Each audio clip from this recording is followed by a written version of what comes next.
Ladies and gentlemen, welcome to another episode of Coffeezilla. Today, we're at a whole nother level of scam. We're at flying Lambo levels of scam. Of course, let's go to the board. BitClout.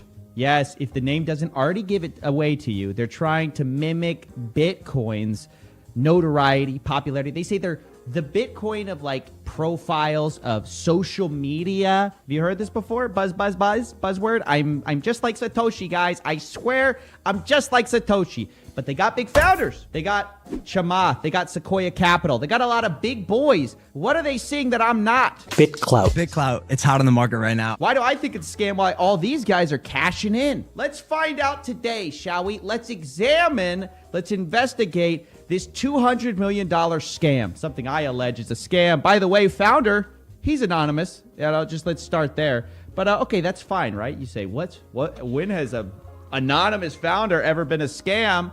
Fair enough. Let's talk about it. We'll start with the white paper.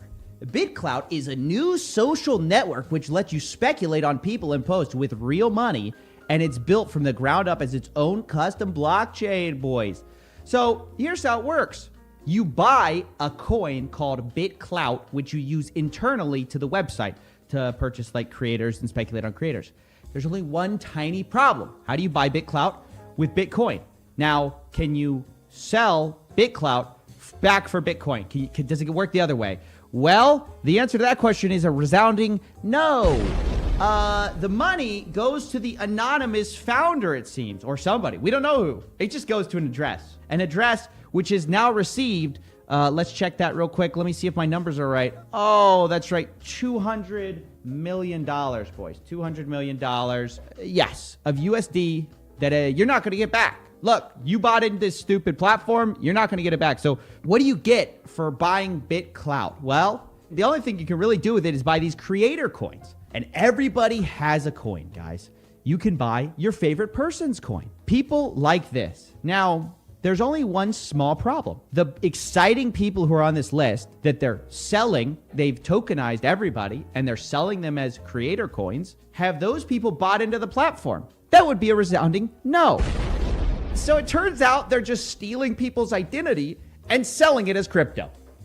Is it a scam yet? Can we say that? Oh, no. Totally not a scam, guys. This is real. This is a real project, not a quick cash grab. Look who it's backed by, guys. It's backed. It's backed by Chamath. It's backed by Sequoia Capital. There could be no ulterior motives here. See, they actually did a pre-sale for founders and investors. So investors might make some money.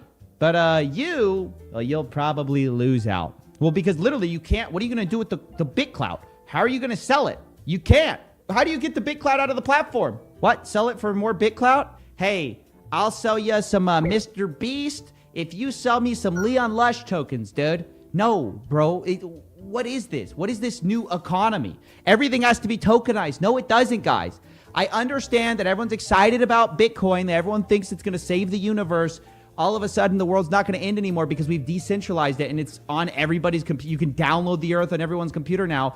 Sorry to say, it's not going to work that way. But anyways, back to the part where they're using people's identity without their permission. So here they have Elon Musk, right? And people have been buying Elon Musk's profile. They pitch it as we're saving his profile for him. But in reality, all they've done is they've copied his profile and let people pay money inside of his thing and given him a market cap. So allegedly, his market cap is $38 million, which is probably inflated, right? It's probably inflated.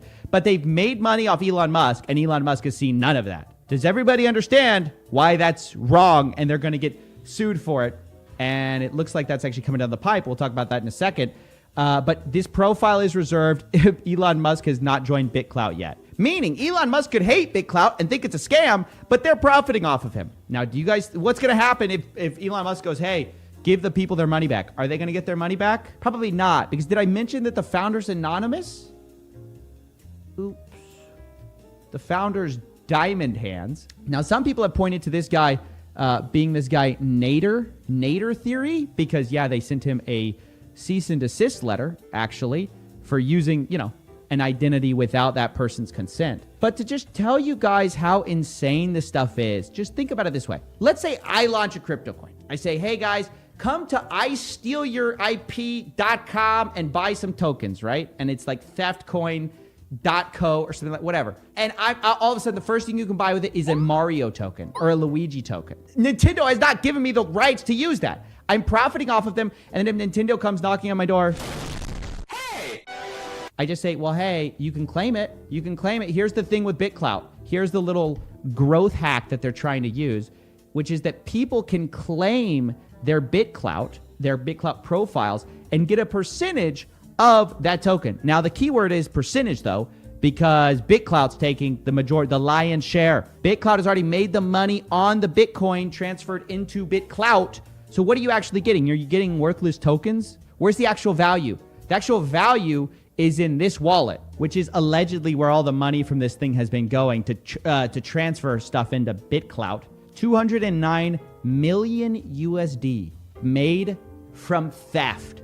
Scams, guys. It's so easy these days. All you need is a pseudo-anonymous account, create just some sketchy white paper with a bunch of buzzwords, do some pump-a-mentals, get some founders on board by saying, hey, you're big in crypto, come to my thing, I'll give you some easy cash, and then promote it to all your followers. We'll steal people's identity and make it seem like our platform's bigger than it is. And we rake in a cool $200 million. But probably the stupidest thing of all is this idea. Like Bitcoin, BitClout is a fully open source project and there's no company behind it. It's just coins and code. Have you ever heard this before? Hey, this thing got created, but no one's behind it. Who could be behind it? We don't know. There's investors, but they must not be behind it because apparently it's just coins and code. Where's all that money go then that's turning the BitClout into Bitcoin? Is that going to anybody? If so, it's owned by that person who's getting all the rewards. Yo, if you get scammed by this, don't say I didn't warn you, because this is so shameless and shady how they're getting people to buy in by basically pre-selling your stuff without your consent and then going, hey, come in and get a cut. They call it the founder's rewards, actually, where you can like set your little fee and the founder reward percentage, all this kind of stuff. It's so stupid. This stuff makes me so mad when I watch a project pretend to be like altruistic, pretend to be like, hey guys, we're just an open source cool project. And it's like one guy getting super rich. Wow.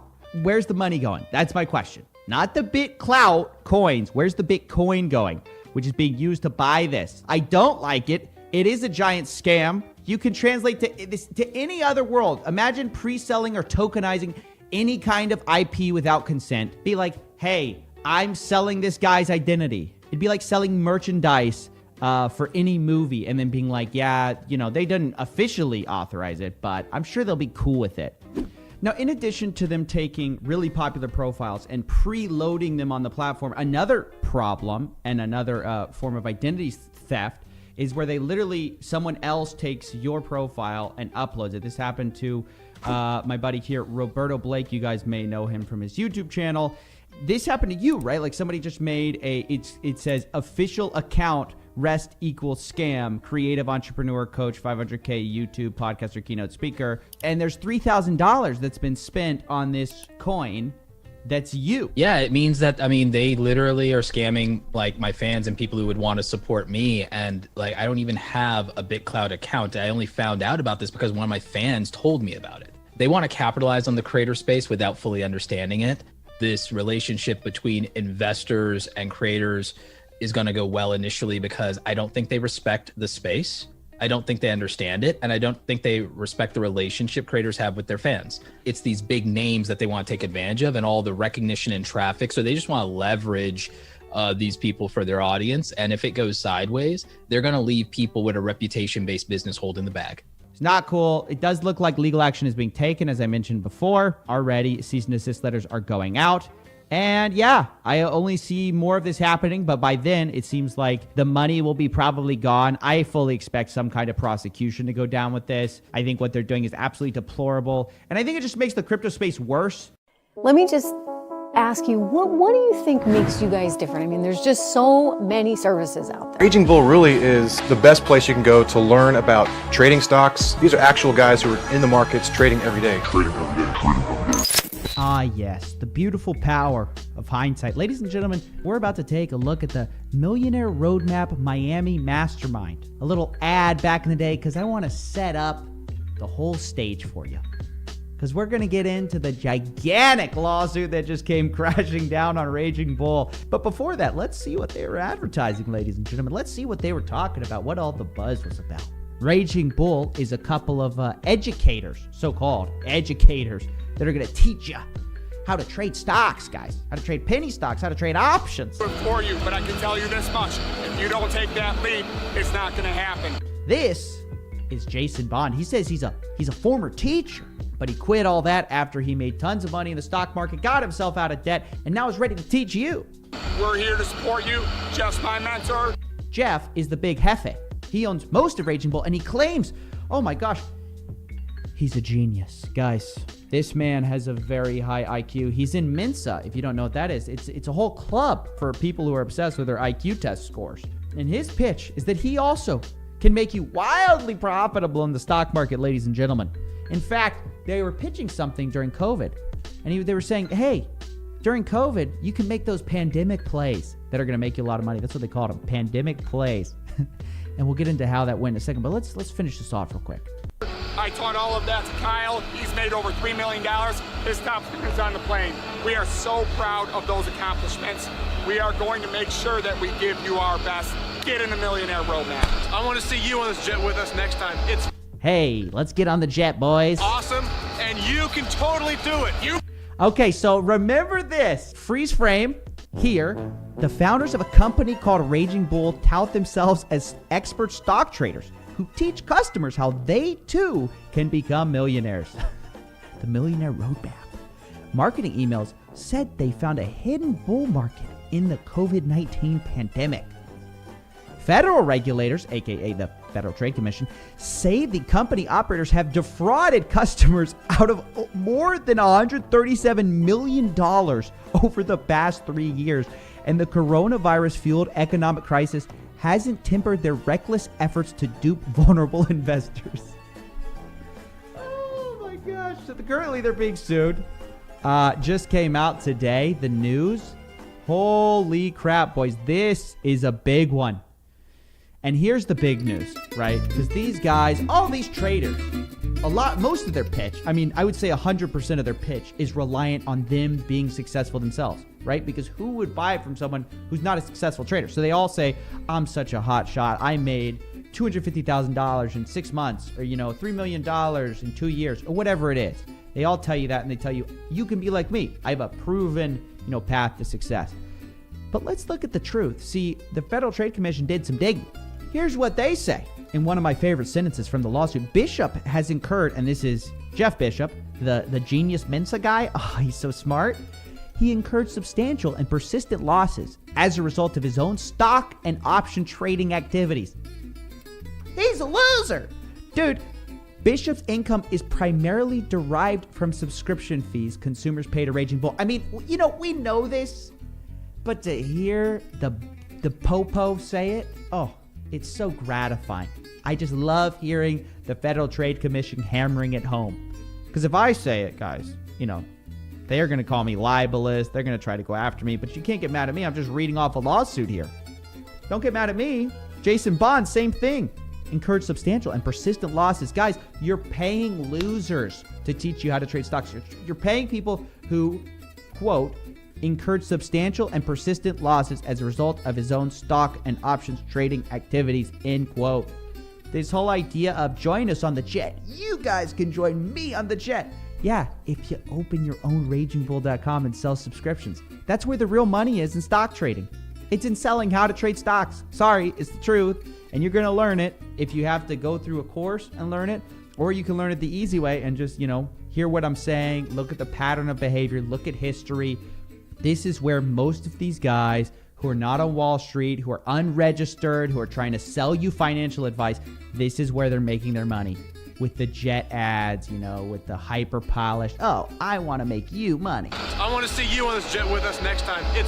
I want to see you on the jet. Loser. Just is what it is, guys. It's my opinion. But here's the crazy thing, okay? Before this came out, you couldn't find hardly anything negative about these guys. Why? Because their endorsements were so huge. All the big people talking about them were all saying glowing reviews. I don't know if you know this, but Jordan Belfort, the sales guy, the guy who actually got convicted of fraud for stock stuff. Yeah, actually, he launched a product with them after getting out of jail. Okay, get this. So he went to jail for getting in trouble with the penny stocks thing and investors and losing the money. He gets out of jail for that, waits a few years, and then all of a sudden goes back with Raging Bull. Now, I'm going to give him credit. It was a free product, but it was a tripwire product. Don't get it twisted. That was so you would buy more in to the $137 million fraud. He perpetuated it. He endorsed it. He should be ashamed of himself. And you guys should remember that the next time you're thinking of taking Jordan Belfort's advice. Oh, he's such a nice guy. The guy is a shark. Let's be real. Speaking of sharks, by the way, you know who else is a shark? And a bad one at that. Damon John. Yeah, remember the days we thought sharks were like, skeptical businessmen? No, they're actually for hire. Check this out. Gals, I'm Jason Bond, here with a man who needs no introduction Remember, this is a guy being sued from the Federal Trade Commission for fraud. whatsoever. Damon John from ABC Shark Tank and the founder of FUBU. He started off his life as an educator, and I wanted people to realize that I can communicate with this person and they're going to be able to educate me and show. What was he? Was he an elementary school teacher? Was he a high school teacher? Either way, how does that qualify him to teach stocks? Damon John seems to think you're a teacher. You're qualified to go do rocket science later. What the hell's wrong with this guy? Did he not vet Jason Bond at all? Show me step by step on how to improve my life. As a trader, just this year alone, over $500,000 trading part-time. Guys, let me remind you, persistent and substantial losses. Over $500,000 trading. By the way, Bond isn't his last name. He named himself that because, it sounds nice. Stocks and bonds, Jason Bond.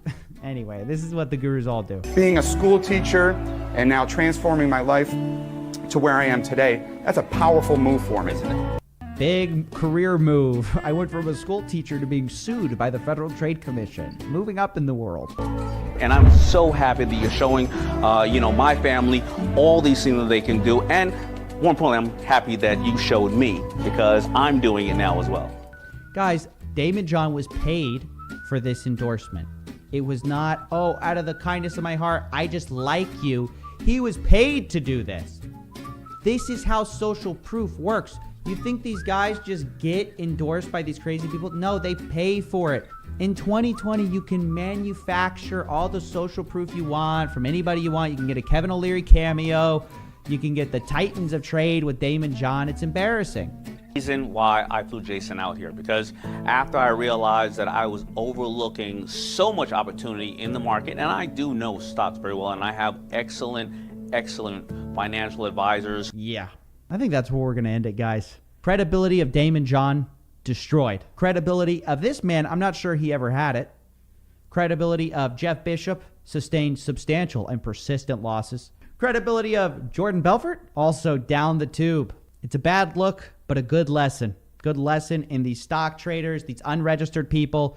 Do yourself a favor. Go get someone who's qualified to do what they're doing, or learn to do it on your own from free resources. Save yourself tons of money. As you can see, turns out it's pretty easy to take people's money.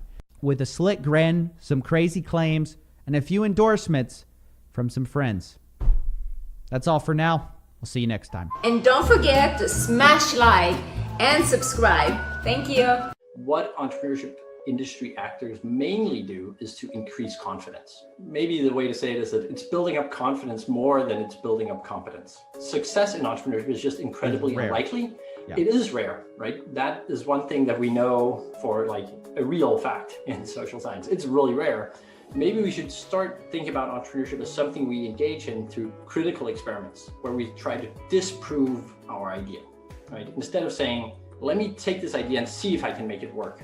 You should do experiments that sort of prove out that the idea does not work. And if it turns out the idea does not work, you should get out of it.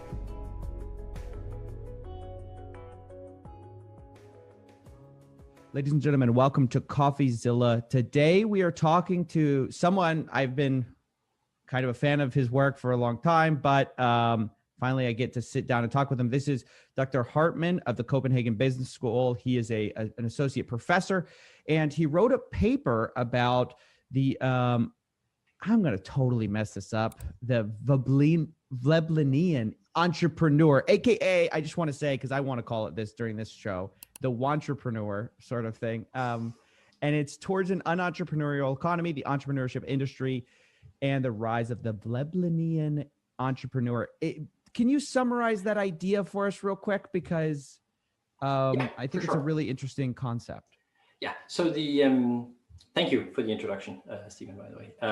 Absolutely. Thanks for and thank you for the opportunity. So the Veblennian entrepreneur is or let's call it the wantrepreneur, that's fine too, is our effort to sort of put a label on what I think a lot of people are seeing, right? The fact that there are people starting entrepreneurship, not so much with the intention of actually becoming innovation-driven entrepreneurs, but more actually to just sort of engage in the entrepreneurial lifestyle and to build up the kind of identity that comes with that. So basically, it's entrepreneurship pursued for identity purposes, not productive purposes.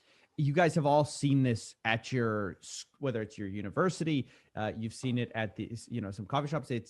It's a lot of times people are pursuing entrepreneurship just to sort of tell you that they're an entrepreneur, kind of idea, like the whole thing of like, I'm a CEO. Well, when did your company start? Well, yesterday. And you're like, oh, okay. That's very interesting. And part of your paper argues, you're trying to, if I understand it right, you're trying to explain a set of sort of problems or ideas in the field, one of which is that, okay, we see that entrepreneurship leads to all sorts of good things in the economy, but largely this is driven by a few companies. And then you also see that, oh, well, actually there's the sort of the failing entrepreneurs or people who kind of have undersized results. And there's people like Amazon, Apple, all these companies that are driving the majority of the US economy. You're saying that it's actually becoming more prevalent and you're getting more and more sort of failing entrepreneurs entering the ecosystem as proportional to their like successful counterparts. And you're wondering why, and you're sort of saying there's this industry around wantrepreneurs. Is that basically the idea? Yes, and that's causing a particular kind of entrepreneurial firm to pop up. And the kind of firm that is causing to pop up is what we call Veblennian entrepreneurs or wantrepreneurs. So basically, it's not our observation that the quality of entrepreneurship is falling.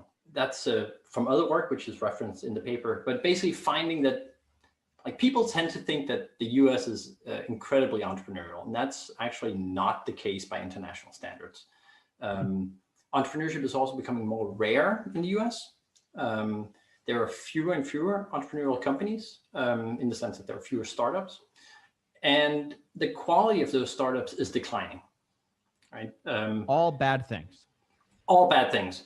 As you say, it's true that there are like entrepreneurial companies play a potentially very big role in the economy, right? There's things that entrepreneurial companies do that established companies don't do. So economic dynamism is very much dependent on having well-functioning entrepreneurship, right? But that seems to be becoming more rare. And there are all sorts of explanations that you could have for that. You might say that, for instance, incumbent market power is increasing, right? So Google, Facebook, and Amazon are basically buying up and closing down all the really potentially promising entrepreneurial companies before they become big, right? That's one vision of it. The other is that there's just fewer good ideas to go around, right? That the good ideas are getting harder to find. And you could also say that entrepreneurship education maybe is getting worse, right? So entrepreneurs are more poorly prepared for entrepreneurship. You might say something about venture capital not working very well. All of those arguments are valid. And social science is such that usually things are really complex and things interact. The thing that we're saying with that paper is that our understanding of the decline in entrepreneurial quality has not taken into account that there has been this really rapidly growing and by now quite large entrepreneurship industry, which are companies that target entrepreneurs as their consumers, right? And purportedly help entrepreneurs to identify and develop ideas into profitable businesses. Let's maybe expand on the types of like sort of entrepreneur help that one might see in this industry, right? Yes. So there are different things, right? You mentioned that people will have seen this at their universities, right? Many universities now have sort of these entrepreneurship hubs, right? That could be classed as a kind of entrepreneurship industry. This is something which is marketing to entrepreneurs to try to help them. There's a lot of academic writing on this. Books by academics, books by practitioners, like experienced entrepreneurs who then give advice. There's a lot of sort of, you would call it back office support for entrepreneurs, right? We'll do your accounting, we'll do your legal, we'll do your admin. There are lots of entrepreneurship conferences, expos. There's lots of online media. Like Shark Tank, stuff like that. Like Shark Tank on television.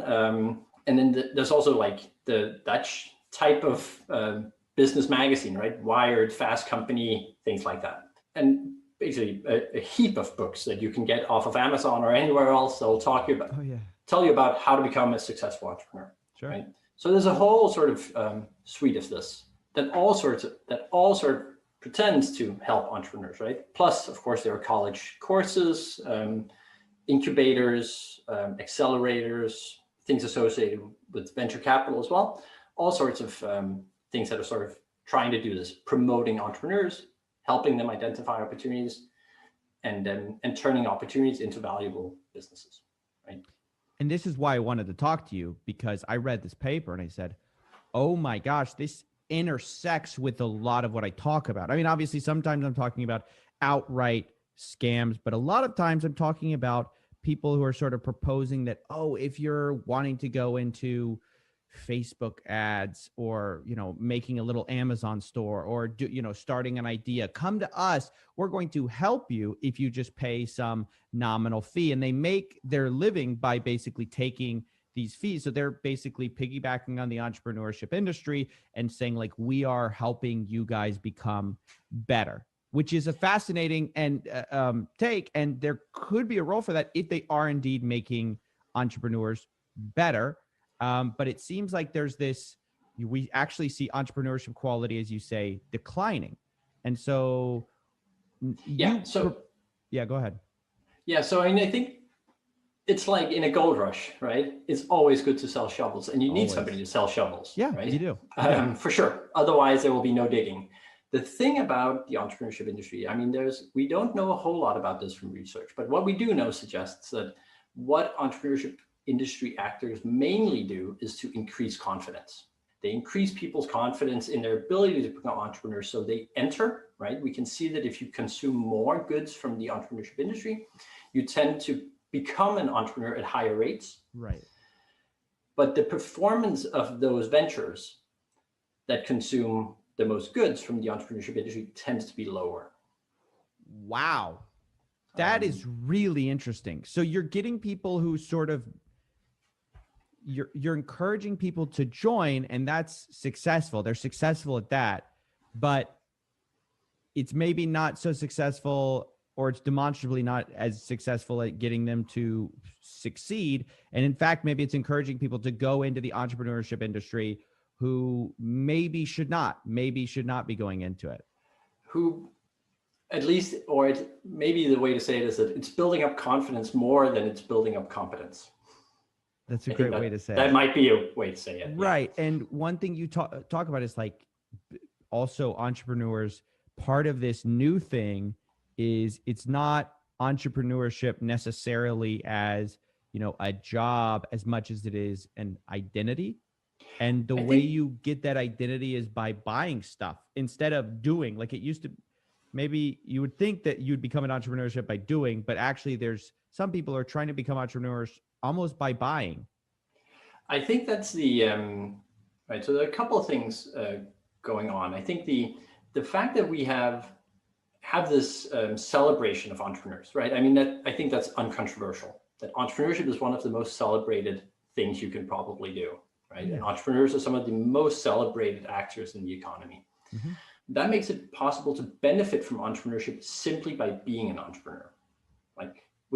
Like having a company sort of get you into into good company, so to speak. Yeah.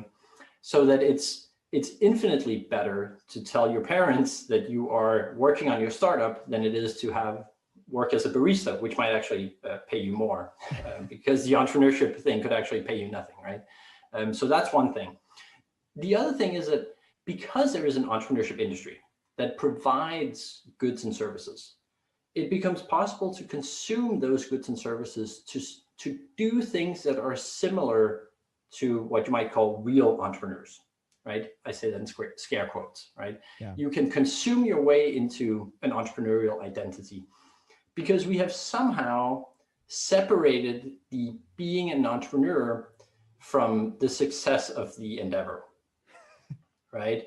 Right. And that makes a lot of sense, actually. Like that's not unreasonable because success in entrepreneurship is just incredibly unlikely. Yeah. It is rare, right? That is one thing that we know for like a real fact in social science. It's really rare. And so to say that you can only be an entrepreneur if you're successful would make no sense because then there'd be a huge category of people who would basically like lack a category. So that makes some sense, but that at the same time becomes an excuse for something which is more insidious. And that is that you can basically be in this consumption practice and that can make you an entrepreneur.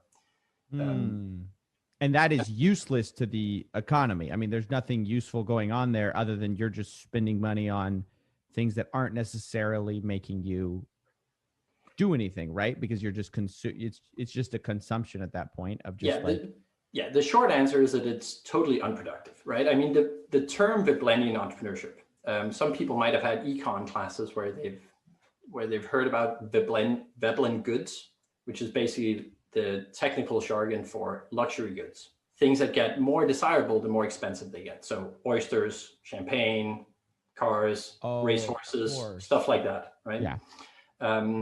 So there's a way in which, because people don't use it for the, right? Nobody really likes oysters, right? But people like the social signaling that eating expensive oysters can give them. So the fact that this thing is expensive is part of the value, right? The functional value is unimportant. And that's some of the idea here. It's the social signaling that is valuable to people. It's not the value that the company produces. And that's so interesting because a lot of what I see, there are valuations for certain courses, masterminds, these coaching calls that their cost seems to have nothing to do with any kind of objective metric. It's like, oh, how much is your mastermind? I believe them just as much if they said 2,500 as 2,500,000. Sorry, not 2,500, 250,000. Because of the fact, and I've heard both, by the way, from different people. I was on a Clubhouse room last night where this hypnotist was telling us that he charges $300,000 for coaching. And it's just ridiculous. You're just thinking, well, who would buy this? But what you're saying is that there's a whole type of person who like, they sort of see, oh, the more it costs, the more I can signal that I'm the type of person who can afford these kind of things. Therefore, I must sort of be a big deal in a way that you'd buy a super expensive Rolex, even if you don't really like watches, because it's more about signaling that you sort of have the thing, right? Yes. Yeah, that's where the value comes from, right? And what we're saying is that there are people who become entrepreneurs who might have a sense that they are not going to be, who have a sense that they might not be particularly likely to create enormous value, but who will still benefit from being just in the category. I mean, most people know that one does not just start a biotech company, right? But one can be an entrepreneur. You just need basically a pitch deck. And you can kind of say that you're starting a biotech company, right? We saw that with Theranos. Yes. We saw somebody just start a biotech company, and we saw, the hype bubble form around it where people just go, oh, well, this must be the next big thing because they're excited. Meanwhile, all the scientists are saying there's no way. There's just no way. And everybody else in Silicon Valley is like, Elizabeth Holmes, you're doing such a good job. Blah, blah, blah. And that's, we're sort of parroting the idea, but it is true that there is sort of an encouragement at all costs, positivity at all costs of this kind of field. And like you said, rightfully so, sometimes because there's so much failure that's faced, that sort of is maybe the initial impetus. But at the end of your paper, you say there might be a good reason to discourage people out of entrepreneurship. What did you mean by that? Okay, so some of the uncertainty that surrounds entrepreneurship, you can't get around, right? It was not obvious that there was a business to be built on renting out spare rooms in your house, right? And yet Airbnb became a thing, right? There was uncertainty that you couldn't sort of reduce without trying. So what I would suggest is that right, a lot of the hoo-ha celebration of entrepreneurship that you also mentioned sort of says, just go and try it, right? So I think especially as entrepreneurship educators, we should maybe say, you really need to know that there's a downside to this. You really need to know that success is very unlikely. So in that alone should sort of make you say, maybe you shouldn't do it. Once though, but still people will have ideas that it's hard to gauge whether they are valuable or not, and it's hard to gauge whether people will be capable or incapable of executing them, right? There are situations where you won't know. And so I think the approach there is to say, okay, maybe it's worth trying, but then set up, and this is not my idea, this is from a team out of Bocconi University in Milan. We're saying, maybe we should start thinking about entrepreneurship as something we engage in through critical experiments, where we try to disprove our idea, right? Instead of saying, let me take this idea and see if I can make it work, right? You should do experiments that sort of prove out that the idea does not work. And if it turns out the idea does not work, you should get out of it. So sort of flipping the burden of evidence around, instead of saying, let me prove that this is great, right? Assume that the idea is not good. Work as hard as you can to make it good, and then do an experiment to test out whether you should just abandon it. And here's why that's really important, because one of the things that is the real challenge of entrepreneurship is that part of what's lionized is going through the valley of death of like, this idea is not working, right? The problem with that is you have no idea of whether that valley of death has any kind of meaningful end for your company. So you have people who are sort of persisting in their failure and going, oh, this is what an entrepreneur goes through, when maybe they should persist. But more than likely, in a lot of these cases, they should exit once they've like kind of gotten their minimal viable product. They realize there's no audience for this, no consumers. Get out. So I do appreciate you really saying that. And because we want to give people who are hungry for, they're thinking about becoming an entrepreneur or whatever, the best tools for doing that in a way that's meaningful. What I always tell people is you should know the statistics. It shouldn't discourage you from doing it, but you need to know what the real odds are. Now, let's talk about the cost of entrepreneurship real quick. Yeah, because I think this is actually underappreciated. I totally the fact that there are so many costs to entrepreneurship. So just sort of the baseline one, right? I hear a lot of students saying, it'll be great for my CV to be an entrepreneur. And actually the evidence is quite the opposite. It's actually not easier to get a job when you have entrepreneurial experience. It's the opposite. It's harder, right? And there are lots of reasons for that have to do with organizations often wanting people to be specialized. Right. And I would say also, if I was an organization, I probably wouldn't want somebody who was a specialist in failing and very comfortable with failing. I would want people who didn't take huge risk, right? That's one part. The other part is that people who become entrepreneurs actually have lower lifetime earnings than people who have like steady wage employment. You are blowing my audience's mind right now, by the way. Yeah. Okay. So this is an underappreciated fact. And the same actually goes for working in a startup. Working in a startup does not lead to higher lifetime earnings. And Stephen, we can put the links to the data for this in the show notes. Please, let's do that. Because that's actually a real thing, right? Your earnings are generally lower, whether you are an entrepreneur or whether you just work in a startup. Because by the way, I want to be clear. The big idea is in a lot of these cases is, hey, the 9-to-5 is holding you down. You need to escape the rat race by becoming an entrepreneur. You need to escape that, live the lifestyle you are meant for with yachts, champagne, and Lamborghinis by going to become an entrepreneurship. And you know what's going to help you? Whether it be a course or whatever form of entrepreneur help, the entrepreneur help. And they get people in, the people aren't successful. And either they quit and they go back to their job, just sort of worse for the wear, or they just like persist and they keep beating their head against the same wall and maybe go buy a bunch of other products. So I do think this is so important for people to hear. Yeah, I mean, it's one of these things, right? We know that, not to be like super technical, but the distribution of entrepreneurial outcomes is such that the average doesn't actually tell you anything, because all the gains from or not all the gains, but most of the gains are concentrated in a very few super winners, right?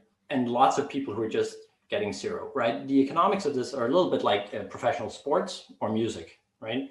There are some people who take home all the earnings and lots of people who don't, right? So average is not particularly informative. Yeah, if you take the average between myself and Jeff Bezos, we both have an income of, or a $1 billion net worth. That means nothing for me, right? And that's Exactly. That's your point. Yeah. Very true.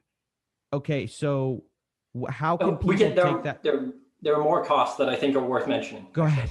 Right? Give us the bad news. It gets Give us worse. the bad news before you do good news.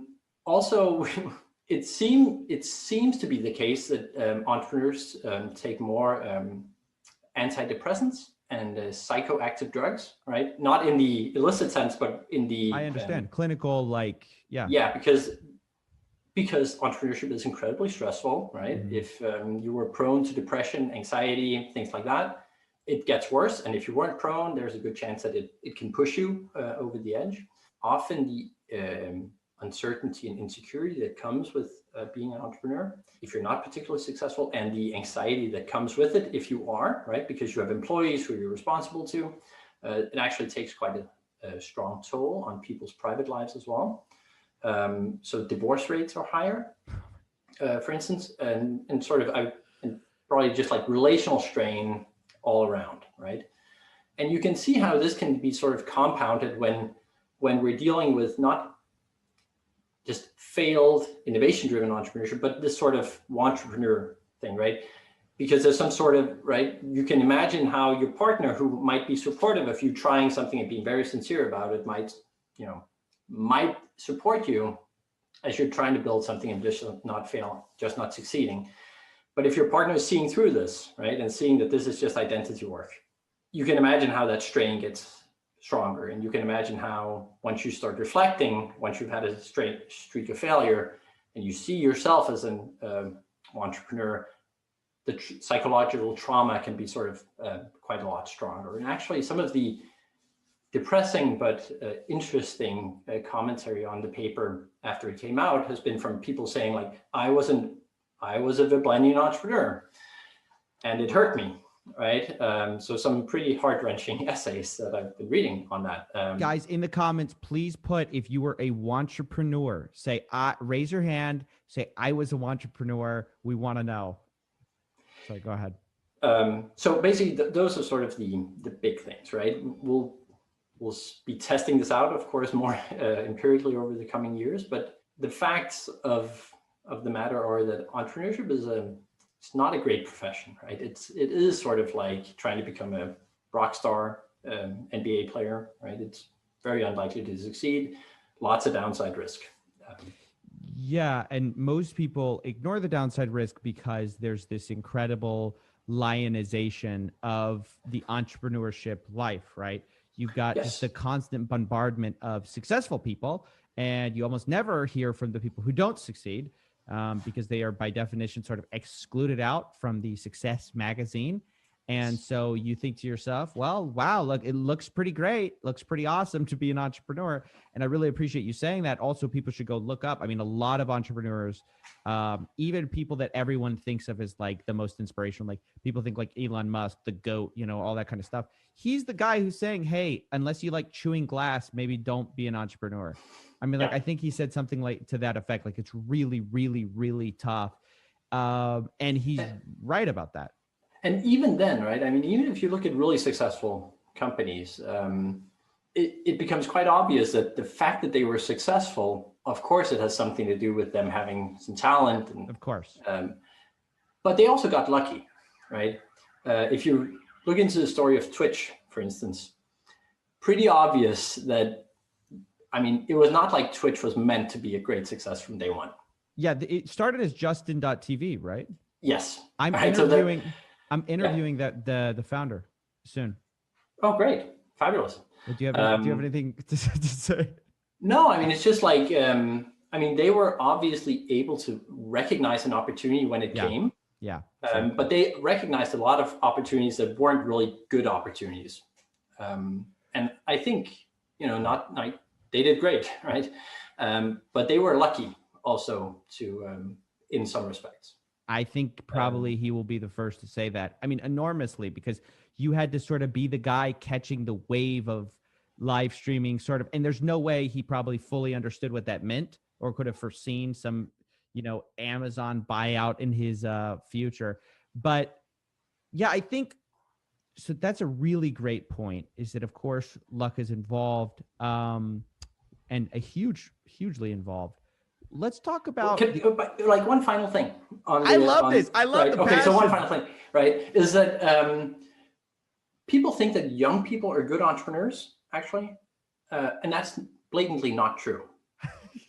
Actually, that makes sense. I just want to sort of insert that because now we're talking about Twitch, and you were mentioning some like Elon Musk, and these all were successful when they were young, right? And a lot of the cast of characters are the same, right? Mark Zuckerberg was very young, dropped out of school. Actually, there's really good evidence to suggest that the most successful founders are in their 40s. You're right. 45 seems to be a good age to do it. And that makes a lot of sense, right? It does. Basically, because that's a point where you actually have some experience, right? Yeah. You actually know what it's like to work in a company. You might have managerial experience. Yeah. You might know an industry that you're entering. There's sort of this hype around young people being successful, and that sometimes you'll hear people saying, oh, you don't need industry experience to succeed in an industry. It's actually an asset to not know anything. But it's actually some good evidence also in this, that if you enter an industry with no experience as an entrepreneur, your chances of succeeding are very low. Yeah, of course. Right? Of course, right? Of course. And the way to think about it probably is that the people who become successful when they're really young would probably also have been successful when they were older, right? So the fact that they become successful at a young age is because they're just incredibly talented and lucky, right? They would have been successful at other points in time too. Most of us need some time to get going. Need to know what we're doing, right? I think that's so unbelievably important to mention, is that first of all, it makes so much sense. I'm glad you're just giving us the data on, success in entrepreneurship, because I think there is a huge misunderstanding. And I've had this in my mind. I don't think I formally held it, but it's sort of mythologized in our culture to where a lot of people feel this way, even if they don't consciously hold this, that young people are entrepreneurs. That's what you do. Like if you want to be an entrepreneur, you start young, right? You get the failures out of the way. I've definitely probably internalized that.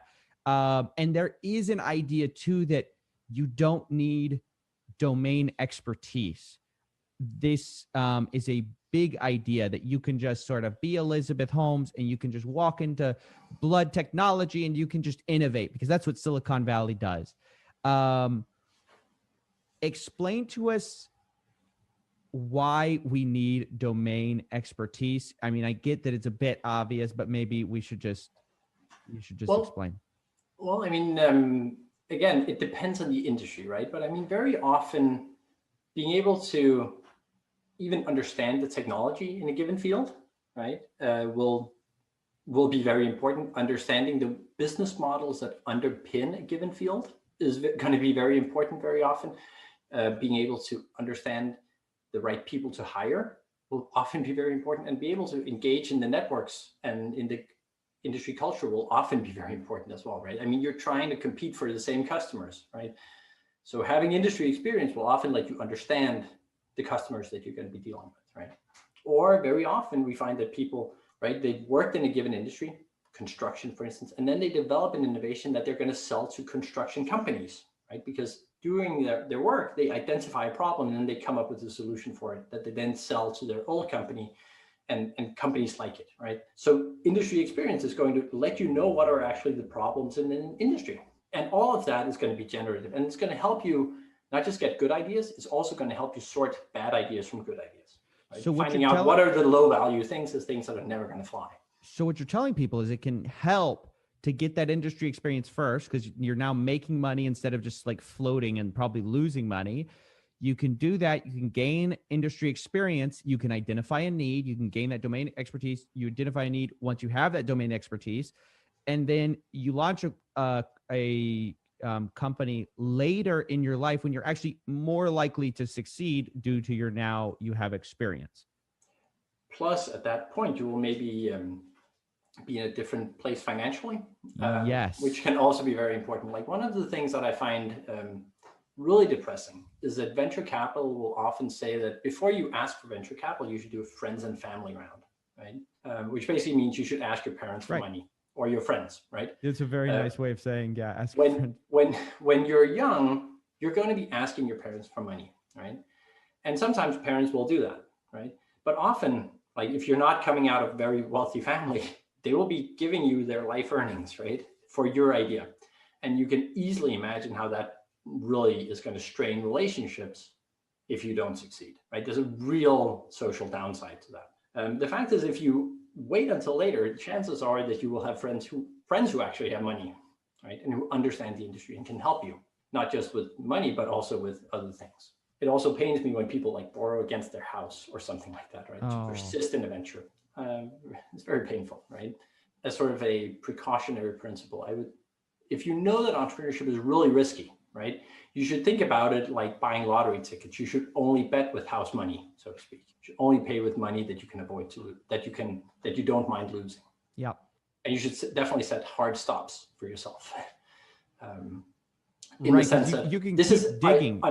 You can keep digging. You can keep squeezing out more, right? But if you know that entrepreneurial success is really unlikely, you wouldn't do that. If you knew that success was rare, you would treat it, and if you knew that it was like essentially buying a lottery ticket, right? You would treat it differently than if you thought that success was just around the corner. And so that's one of the things that I would sort of push people for, right? Know that it's not very likely to succeed and treat it as such. Let's talk about entrepreneurship advice. There's this huge entrepreneur industry, which is just like constantly bombarding people with entrepreneurship advice, the blueprint to success, as it were. That's the words I hear a lot. I'm sure that's not an academic term, the blueprint for success, but it does happen all the time. Now, one thing that drives me crazy to no end is that a lot of these things can be true, but sort of not helpful, or like sometimes true, but not always true. Under very specific circumstances, right? Right. How do you see entrepreneurship advice helping and hurting people with regards to this sort of entrepreneur identity that people are cultivating? Okay, so in a couple of different ways, right? I think it's worth just sort of underscoring that point, right? That a lot of the advice you get seems really sensible, sometimes counterintuitive, but sensible sometimes, right? Let's give some of that advice. Yeah. So for instance, you should really get comfortable with failure, right? That's like very generic, right?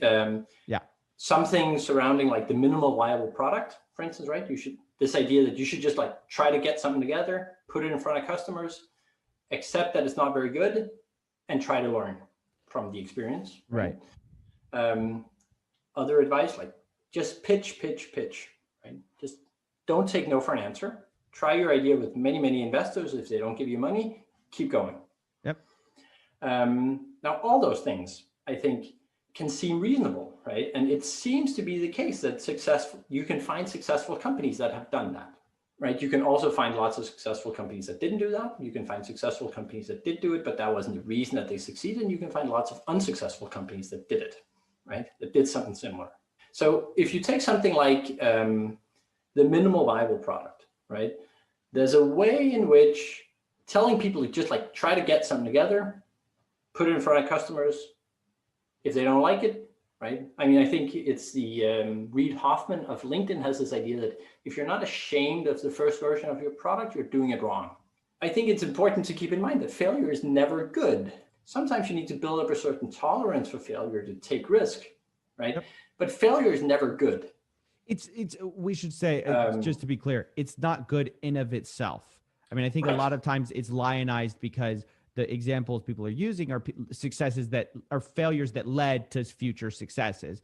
But people can conflate that with like oh, it means that when I'm failing, this is like a sign of my success. And I'm doing something right. Right. So that's one thing. The other thing is like the pitch to investors, right? And keep pitching if they don't accept your idea, right? Well, you know, there's a way to think about getting rejected by investors, which is that maybe your idea is just bad, right? Maybe that is experience and good judgment telling you that this is not the way to go, right? And maybe persisting, right? There are companies that persist and succeed, but there are also lots of companies that persist and don't succeed. Right? I think that's sort of important to keep in mind, that sometimes you need to take no for an answer because that is information that you're doing something wrong. And I think generally, like, the whole normalization of failure is actually part of why you can keep people in ventures that are not doing well, right? That saying that failure is part of the recipe and they just need to wait that success is around the corner. I think it's a really counterintuitive way for most people to think, and it's good that it's counterintuitive. You should be more sort of concise about what you mean when you say that failure is good.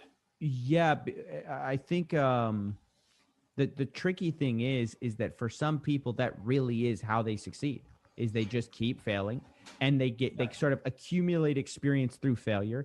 And I think that's the kind of meaning behind when people say this.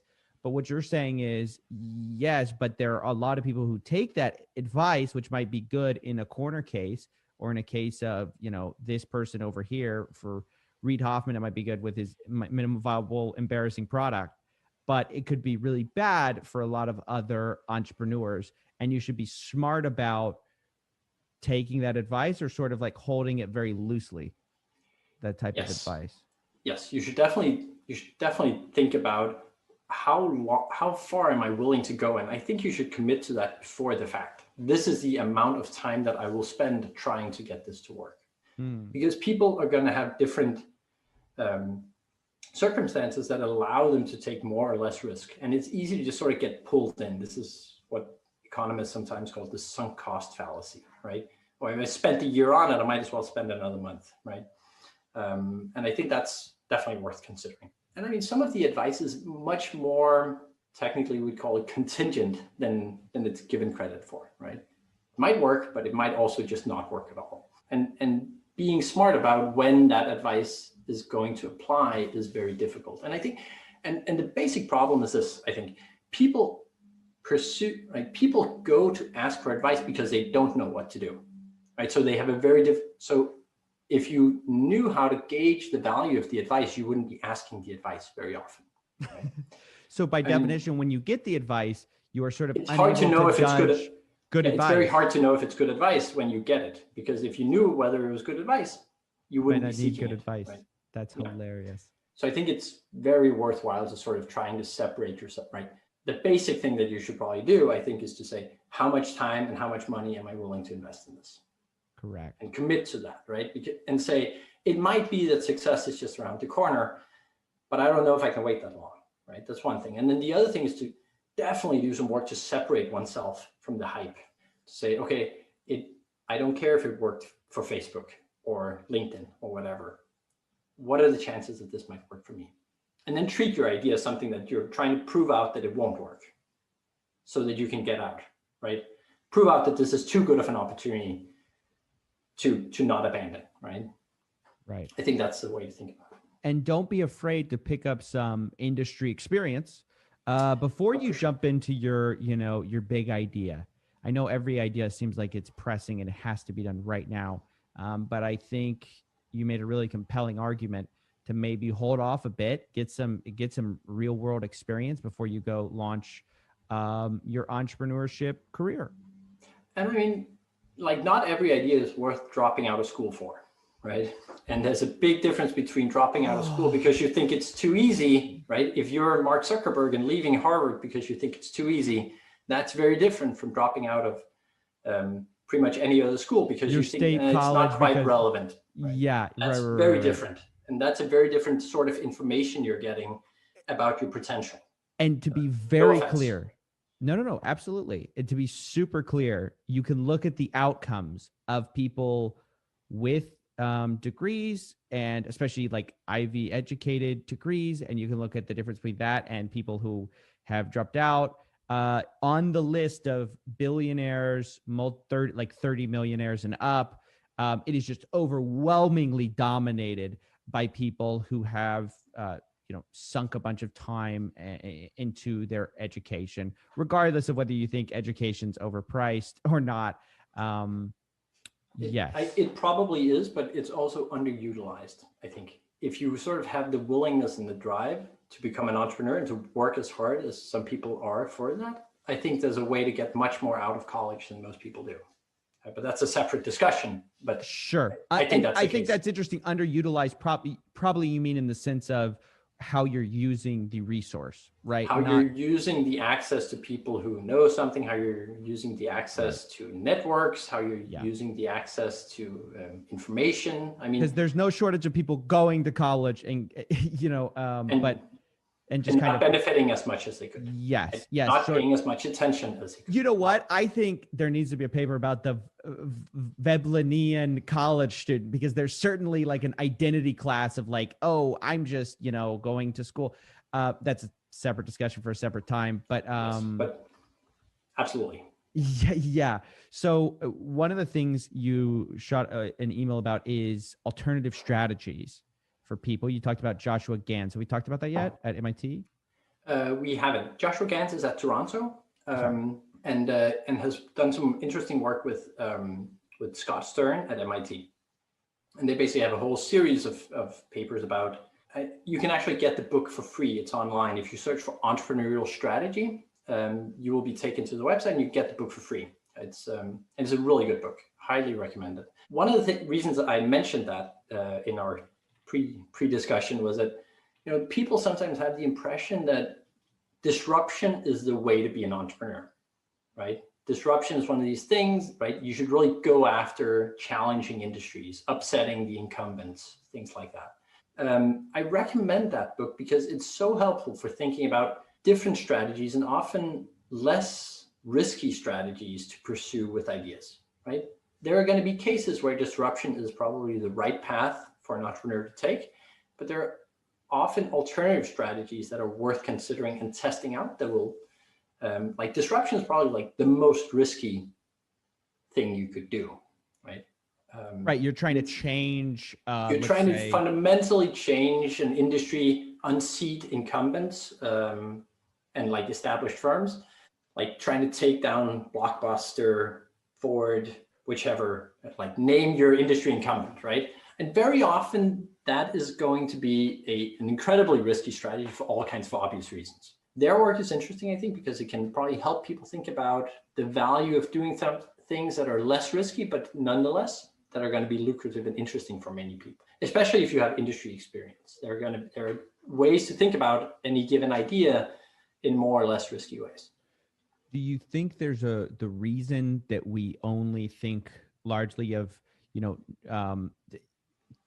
I guess, being an entrepreneur in terms of disruption because of the fact that all of the cases that a lot of people immediately think of when they think of like entrepreneur, they think of recent examples where you had this emergent technology that really changed everything and it made disruption very easily possible for, some industries. And so you had these like monsters come out like Facebook, Tesla, all these companies, which it's like, yes. So we always think of those because those are the most, the biggest examples, but maybe the most common example, the examples that actually are bearing out for a lot of people are not the disruptive cases. And that's maybe what you're saying. Exactly. The thing, like lots of entrepreneurial companies will be faced with the choice of whether to do something that is disruptive and high risk, or maybe something that is not quite as disruptive, more oriented towards what their book calls value chain strategies, where you're basically trying to help other companies do well and succeed, right? That often is something that works best if you actually have industry experience, as we talked about before, because you know the organizations in an industry and you can say, what are the pain points and how can I sort of try to solve those in an interesting way? So I'd highly recommend that for most people to sort of just broaden, like if you want to be an entrepreneur, if that is for you, right? And if you're comfortable with all the risk and all the downsides that we've talked about, right? I definitely encourage people to read that as sort of a way to broaden their imagination about how you can be an entrepreneur. Because there are many, many more ways to do it. And the Silicon Valley model is just one. And it's not going to be the right one for lots of people. It's definitely a very risky one. I think that's so important. And one thing I want to remind the audience of is that neither myself nor Dr. Hartman are against entrepreneurs. No, quite the contrary. Quite the contrary. This is about getting people to have better outcomes by thinking more critically about being an entrepreneur and what that means, because what your paper kind of compellingly crafts a narrative for is that there's sort of a there's an entrepreneur ideology that sort of a lot of people just sort of buy into, just like the disruptive idea that everyone just sort of thinks, oh, that's the way you start a company. And of course, it's just one of the many ways you could start a company. There are a lot of useful ways to thinking about entrepreneurship that if you're going into it, it is important to know. You have to not just think, only positive thoughts all the time. You have to know the risks. Part of being a successful entrepreneur is understanding and hedging against risk. It is so undervalued. Sorry, I don't just got a little. That is an excellent summary. I think that's definitely very important, right? To really appreciate, is this for me, right?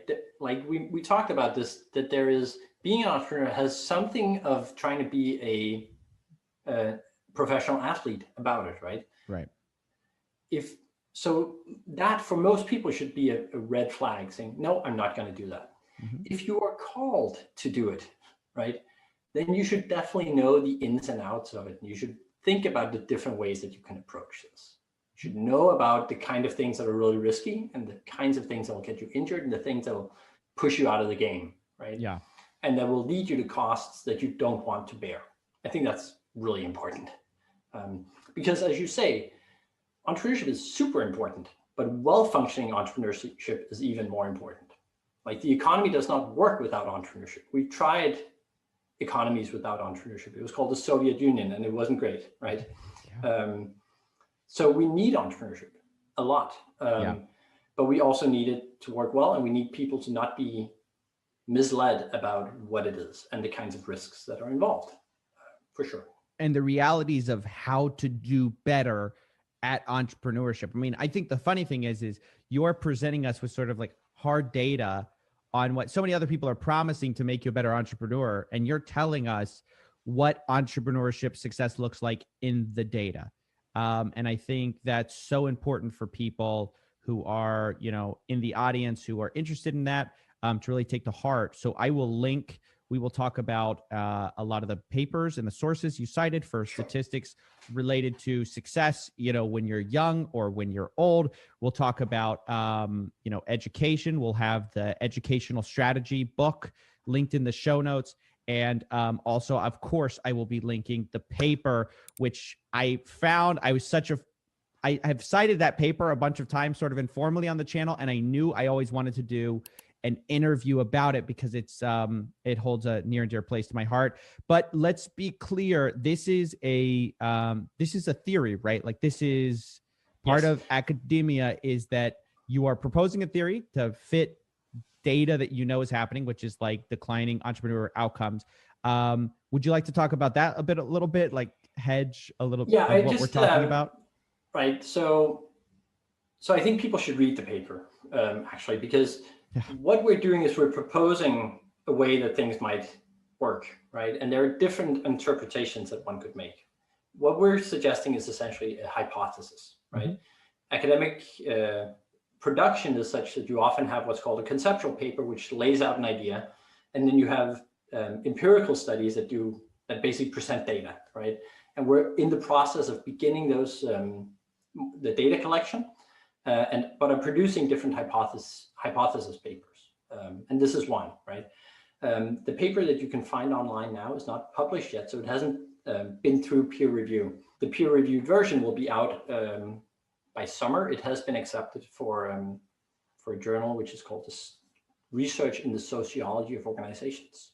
But that will come out. And when you say when you talk about hard data, I should say this is not data that we have collected. This is data from other studies. just sort of to be clear. Yeah, absolutely. And the interpretation that we're offering is also not is not proven out by data, and it's not a widely accepted view, right? I mean, there's quite a lot of consensus that entrepreneurial quality is declining. It's not a unanimously held view, but it's pretty close. So that is sort of a real thing. The idea that the linking of the entrepreneurship ideology to the entrepreneurship industry to declining entrepreneurial quality is sort of that's our idea, right? That's our idea, and it's conjecture, I think. We'd say, right? Yeah. So just absolutely. to be clear. No. I appreciate it. I appreciate how careful you are, and I think that's an important part of any kind of if you're going to be in academia, that's part of your job, right? Is to tell people like what's settled, what's not. And I appreciate you doing that. Dr. Hartman, thank you so much for coming. Tether just lost $10 billion, and I want to talk about it. Welcome to Coffeezilla. I'm your internet detective. So, Tether is the world's largest stablecoin, and it's had so many controversies, I couldn't even fit them all in this 35-minute documentary I did. But despite the critics saying for years that Tether isn't backed and that its collapse is imminent, Tether has just sort of managed to stick around like a cockroach in a greasy crypto kitchen. Nobody likes them, we all try to ignore them, but getting rid of them is impossible without hurting business. So, if all of that was true 11 months ago when I first talked about Tether, what's different this time? Well, Tether is in danger of collapsing because for the first time, they're seeing an unprecedented run on their reserves. $10 billion were redeemed over the course of 14 days just these last 2 weeks, which is over 10% of their total supply. And in the event that Tether is not fully backed, this is the way we find out. People keep asking for their money until there's no money left. You can see it from the chart, actually. There's never been anything like this in Tether's history. Already we saw what happens when a coin the size of Luna and UST fails, and Tether is 4 times their size. So a collapse could be catastrophic. But if all of that sounds very scary, let me tell you the other side of the story. Reasons you shouldn't be worried.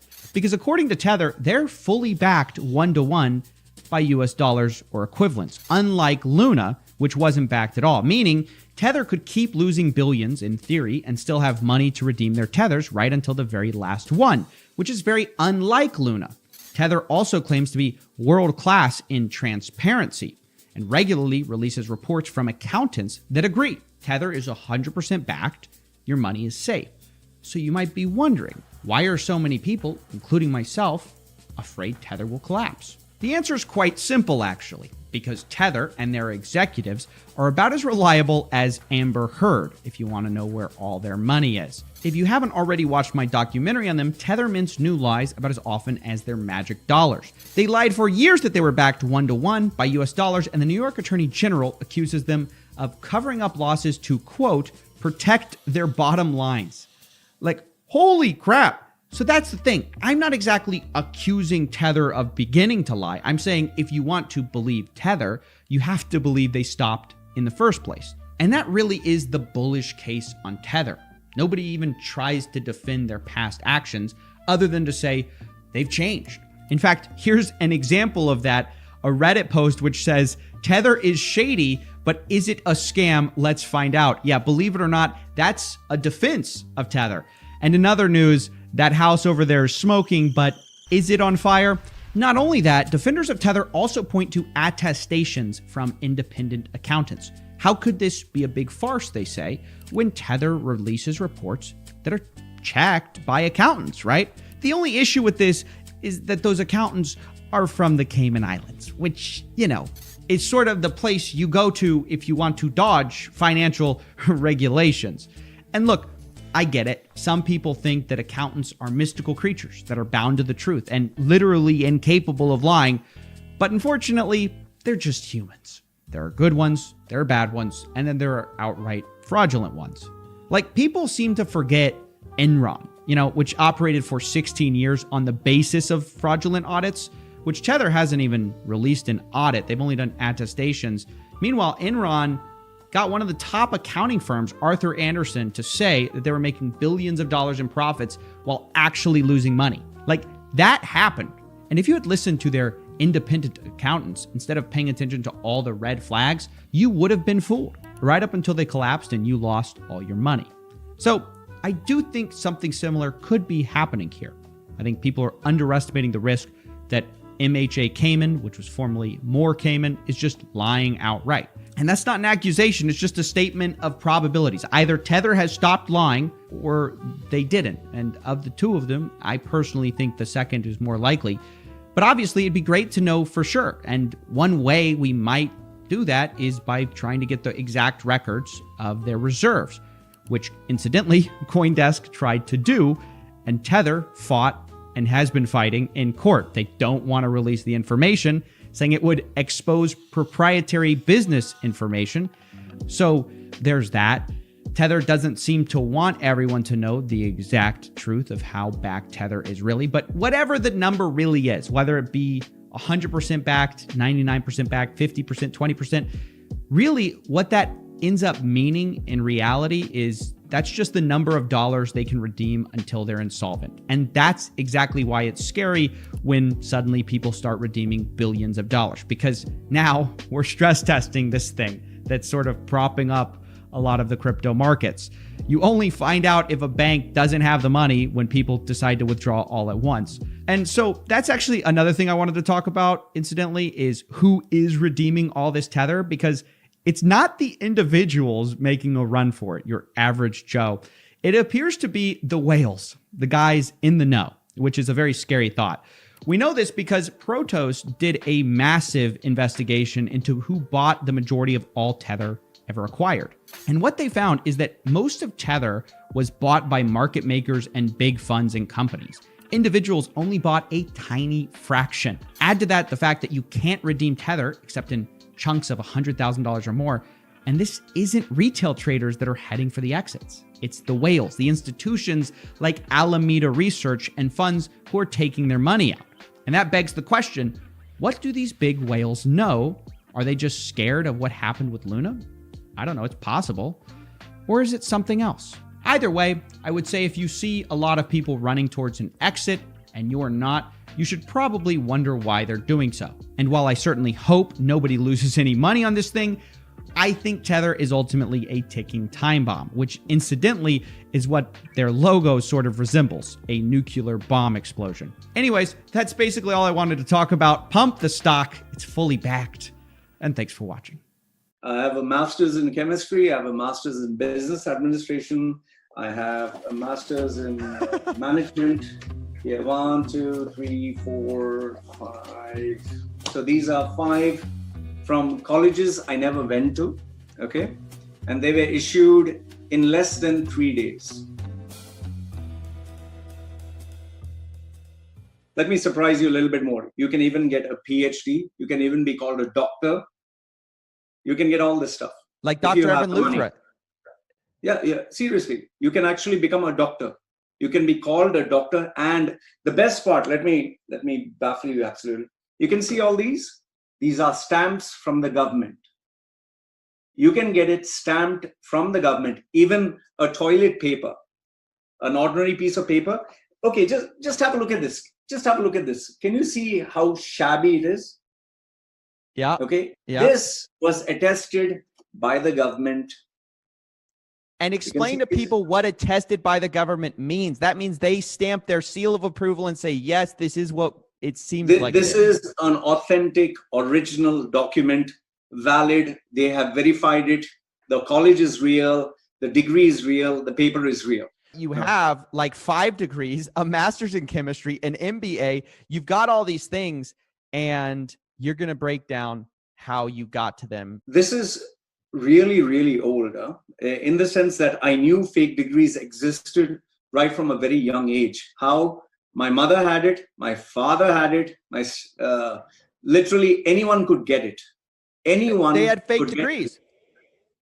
No, they got fake degrees to make sure that they would get the promotion in their company. Just to make you understand, the Middle East is actually a very racist place to be. They don't advertise this in the papers. They don't talk about it in the media. So they always show a very positive image. Why? Because in every newspaper, you have someone from the government who literally checks each and every publication each and every article and says, no, this, no, change this. So they make it sound as if it's paradise. But here's the limitation that they have. They are under the impression that people from the West are highly educated. They are very sophisticated. They are the superior race. Okay? While people from the East are dumb. The reason being is currency. The dollar is much more valuable. So what happens is they used to get these guys to come down there. Now, I do not know if Western expats had fake degrees. Okay, I'm not sure of that. But I can tell you for a fact that the Asians, initially, they didn't have these fake degrees. But once they started to get into the market that you could get a degree, for those days, it was as less as $150. I'm talking of 20 years ago. Why would anyone get a real degree if you get it for that cheap? And I'll tell you why did they want a degree. The only reason that they wanted a degree is if you wanted to climb up the corporate ladder, you had to show that you're an MBA. So once you give them this sheet of paper, okay, that I'm a master's degree holder, they will take this, give it to the HR. Oh, okay, he has a master's degree. Thank you very much. That's it. You are considered an educated person working in the company. And then you qualify by default to apply for a promotion. What do you expect? The easiest way is get yourself this. How did you get yourself that? That's where we need to go to. Okay. The story is simple. Make the long story short. After I resigned from my job, I thought I would start my own business. It didn't work out. I thought I'd be a trainer, a speaker. It was not working out for me. So eventually I realized I needed a degree. I needed a degree in order to even apply for a company, because if you apply for a multinational company, they'll ask you, give us your qualifications. So when I was checking in the papers, I found the ad which I sent to you. It said fast track MBA.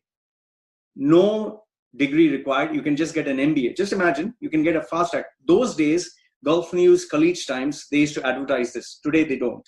Okay. So I was like, okay, you can get a fast track MBA without even a degree. Wow, sounds great. Yeah. And so what I did, I called this guy, this chap, I called him. And I said, I would like to get an MBA, but I don't have a college degree. He said, oh, this is a special program from the Indian government. He gave me a big litany of stuff. And I knew that he was bullshitting. I kind of had the gut feeling. But the thing that surprised me was I felt he was a very young chap. Okay. So I told him, okay, can I come down? I have the money. So the minute I told him I have the cash, he said, why don't you come down? So he was very happy. Now I didn't have the money. Okay. So when I went down there, because when you can see a person face to face, you can judge the guy. I knew the guy was young. So I said, I have an exceptional deal for you. So he was like, what is it? I give him the proposition that I would train the people in his company, because I was a professional trainer. I did bullshit with him that, certification and all that and revenue generation. So he was very happy. I said, I'll give it to you for free, because what I wanted was to meet the owner of this company. He said he'll speak to the owner. Owner said yes after a few days. And then they actually booked a hotel room where I had to conduct the seminar. I conducted the seminar. It was great. Everything was fine. And the owner, that was when I met him for the first time. And he took a liking on me, especially given the fact that I come from the southern part of India. I had only the Mike Tyson tattoo, only this much. This all came later on. Okay. Okay. Yeah. So he kind of liked it. And I told him, listen, I want to get an MBA. He said, no problem. I'll get you the MBA for free. So I was like, whoa, that's great. He's saying, which degree you want, I'll give you for free. Okay. So now this guy tells me he's going to give me a degree. So for me, what the hell do I care? For me, the only thing that matters is I can show this piece of paper and I can get jobs to feed myself, to take care of my life. Yeah, I didn't care how was I going to get it. So I was thinking more in these lines. And then he just gave me, like, the Godfather. He gave me an offer I couldn't refuse. This is the infamous letter of offer letter. The offer letter. So he offered you a job. He goes, hey, we like you so much. We're going to offer you a job and get you a degree. He literally offered, what would it take for you to join me? Name your price. Okay. And when are we talking about here? When is this? Give us a date. This is the date was 20th February 2011. Okay. he put it across that he wanted to legitimize this training. Do you know what you're really doing? You just think you're training what? Just training sales?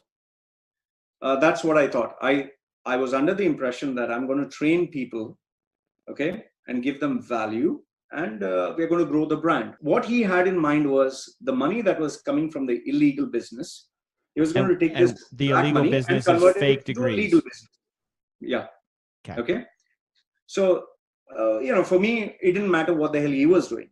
What mattered is, okay, I'm doing my job properly. Until then, okay, then I joined him. Everything was fine. Happy, everyone's going good. Until I found out what was actually happening. Now, with every email, with every document, he was taking my signature. Okay. And that is where it didn't, even at that time, it didn't strike me that I was signing all the documents. He's running the show. I'm signing the documents. Okay. Just keep to that be in clear, mind. what's going on is anytime he's doing anything, he needs somebody to sign. And he just puts Loy Macedo.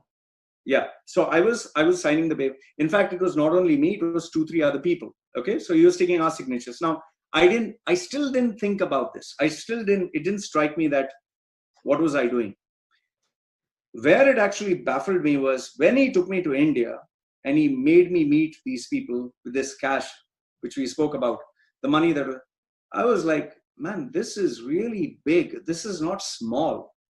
This operation is really, really big. It's like, you're taking like letterheads and 2,000 people and 3,000 people. So I was like, for me, it was, everything was like brand new. It was like a shock.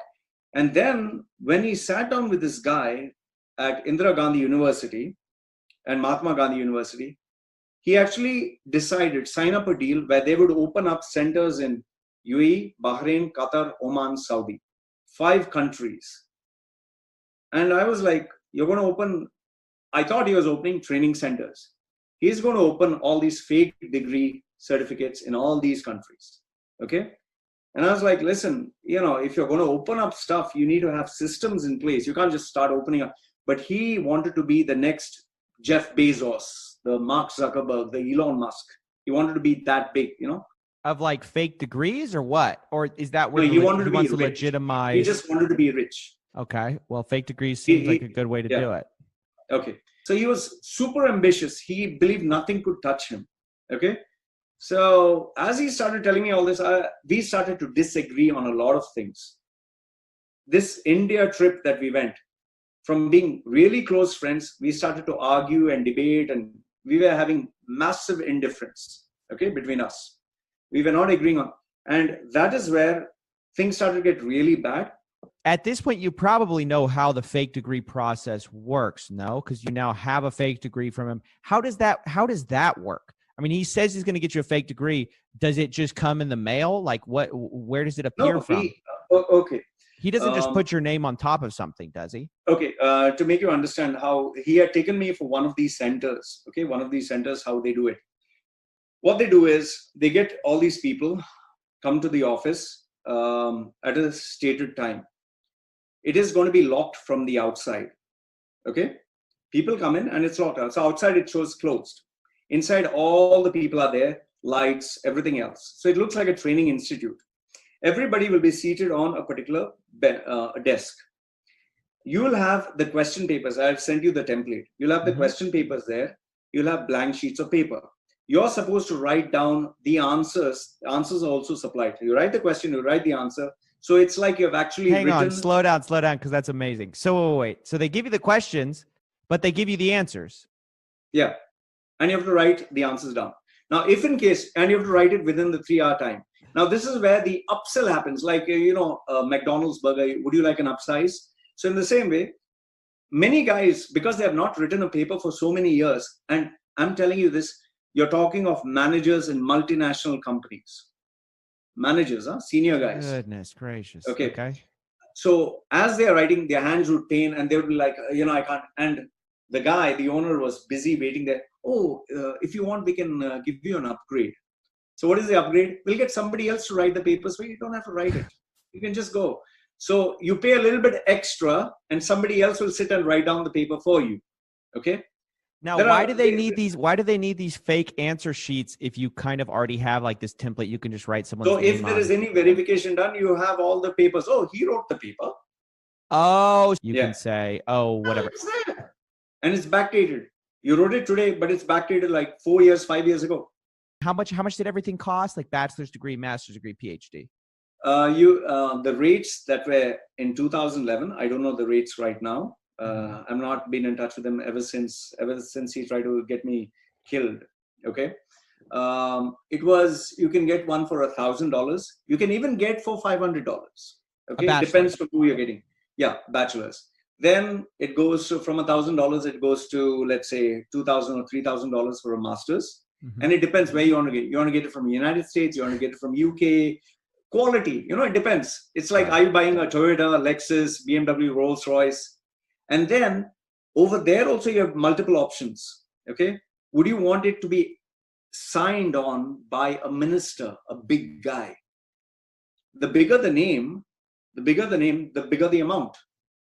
And the less people question it, probably. Oh, of course. There are some people whose names, if you take, nobody would dare question. Okay. So I've got to ask, because it just confuses me. Maybe I just don't know how things. So, like, let's say you get a UK degree, right? But so they're wanting it. Wouldn't you need it attested by the UK government or somewhere in the UK? Yeah, man, the Middle East, there are people who get all this thing done because within the Middle East, see, I do not know. What I know is what I can tell you. Sure. I don't expect you to have answers for everything. Yeah. See, as far as I've known, until lately, people even migrated to Canada, Australia, London, US with these fake degrees. Once they were there, after that, they got rid of it, after they migrated. Okay. However, at some stage, they found out that people were coming with fake degrees. That is why the UK, that is why Canada now refuses to recognize any medical degree or any. You can be a master's, you can be a PhD. But once you come there, if you want to take up, you need to write the exam. Oh. So that is why many of them, after they go there, then they re-enroll themselves for a college degree there. It's a massive business. Here's one more thing which people don't think about. Once after people migrate over there, they have their fake degree and they've gone there and they thought, oh, I'm going to live there happily ever after. After they get the certificate, they get a call after a few months from somebody else who says, I'm from the government. We found out that you have a fake degree and we are going to report it to the authorities. Oh, please don't report. My family is here, my wife is here, my kids are here. Oh, but I can't do anything. Justice should be served. And please, is there anything I can do? There's nothing. Please. Okay. Since you have your family, I can do something, but then again, there are people I need to take care of. So then they once again take money. And how much?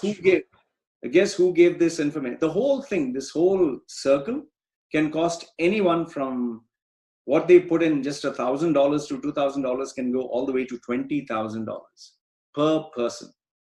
So just multiply. If you have 2,000 people a month, on an average, if you're talking of $2,000 to $5,000. Was that his official run rate? I mean, that was the run rate that he was working at, was about 2,000 degrees a month. Yeah, he wanted more. This guy was actually a toilet cleaner. He was actually a toilet cleaner. He was a guy who was working, making sandwiches. And from there, he ended up being this guy who literally had millions to even buy a university in India. It's the great American story.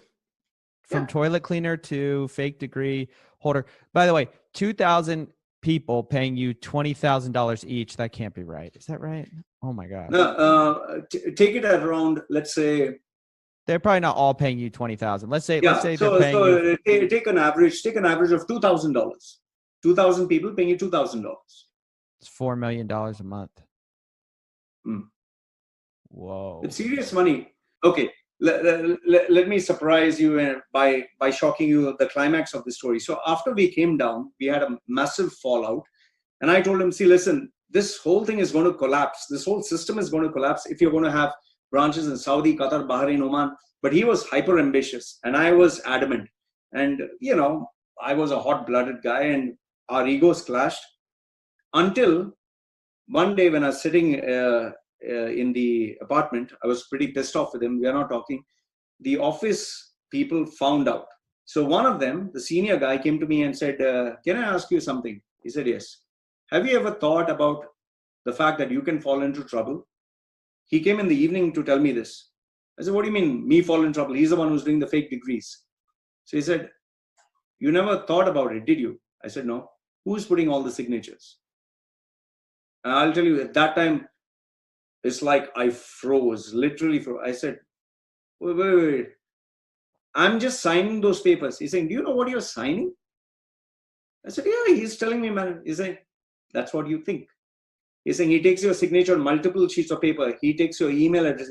He's saying, he has access to the server. It's like you sending the email. Because he can prove it that you joined the company. You're the director. You're the one who's issuing everything. I'll tell you, the whole world just came like standstill. And I was like, oh, bloody hell.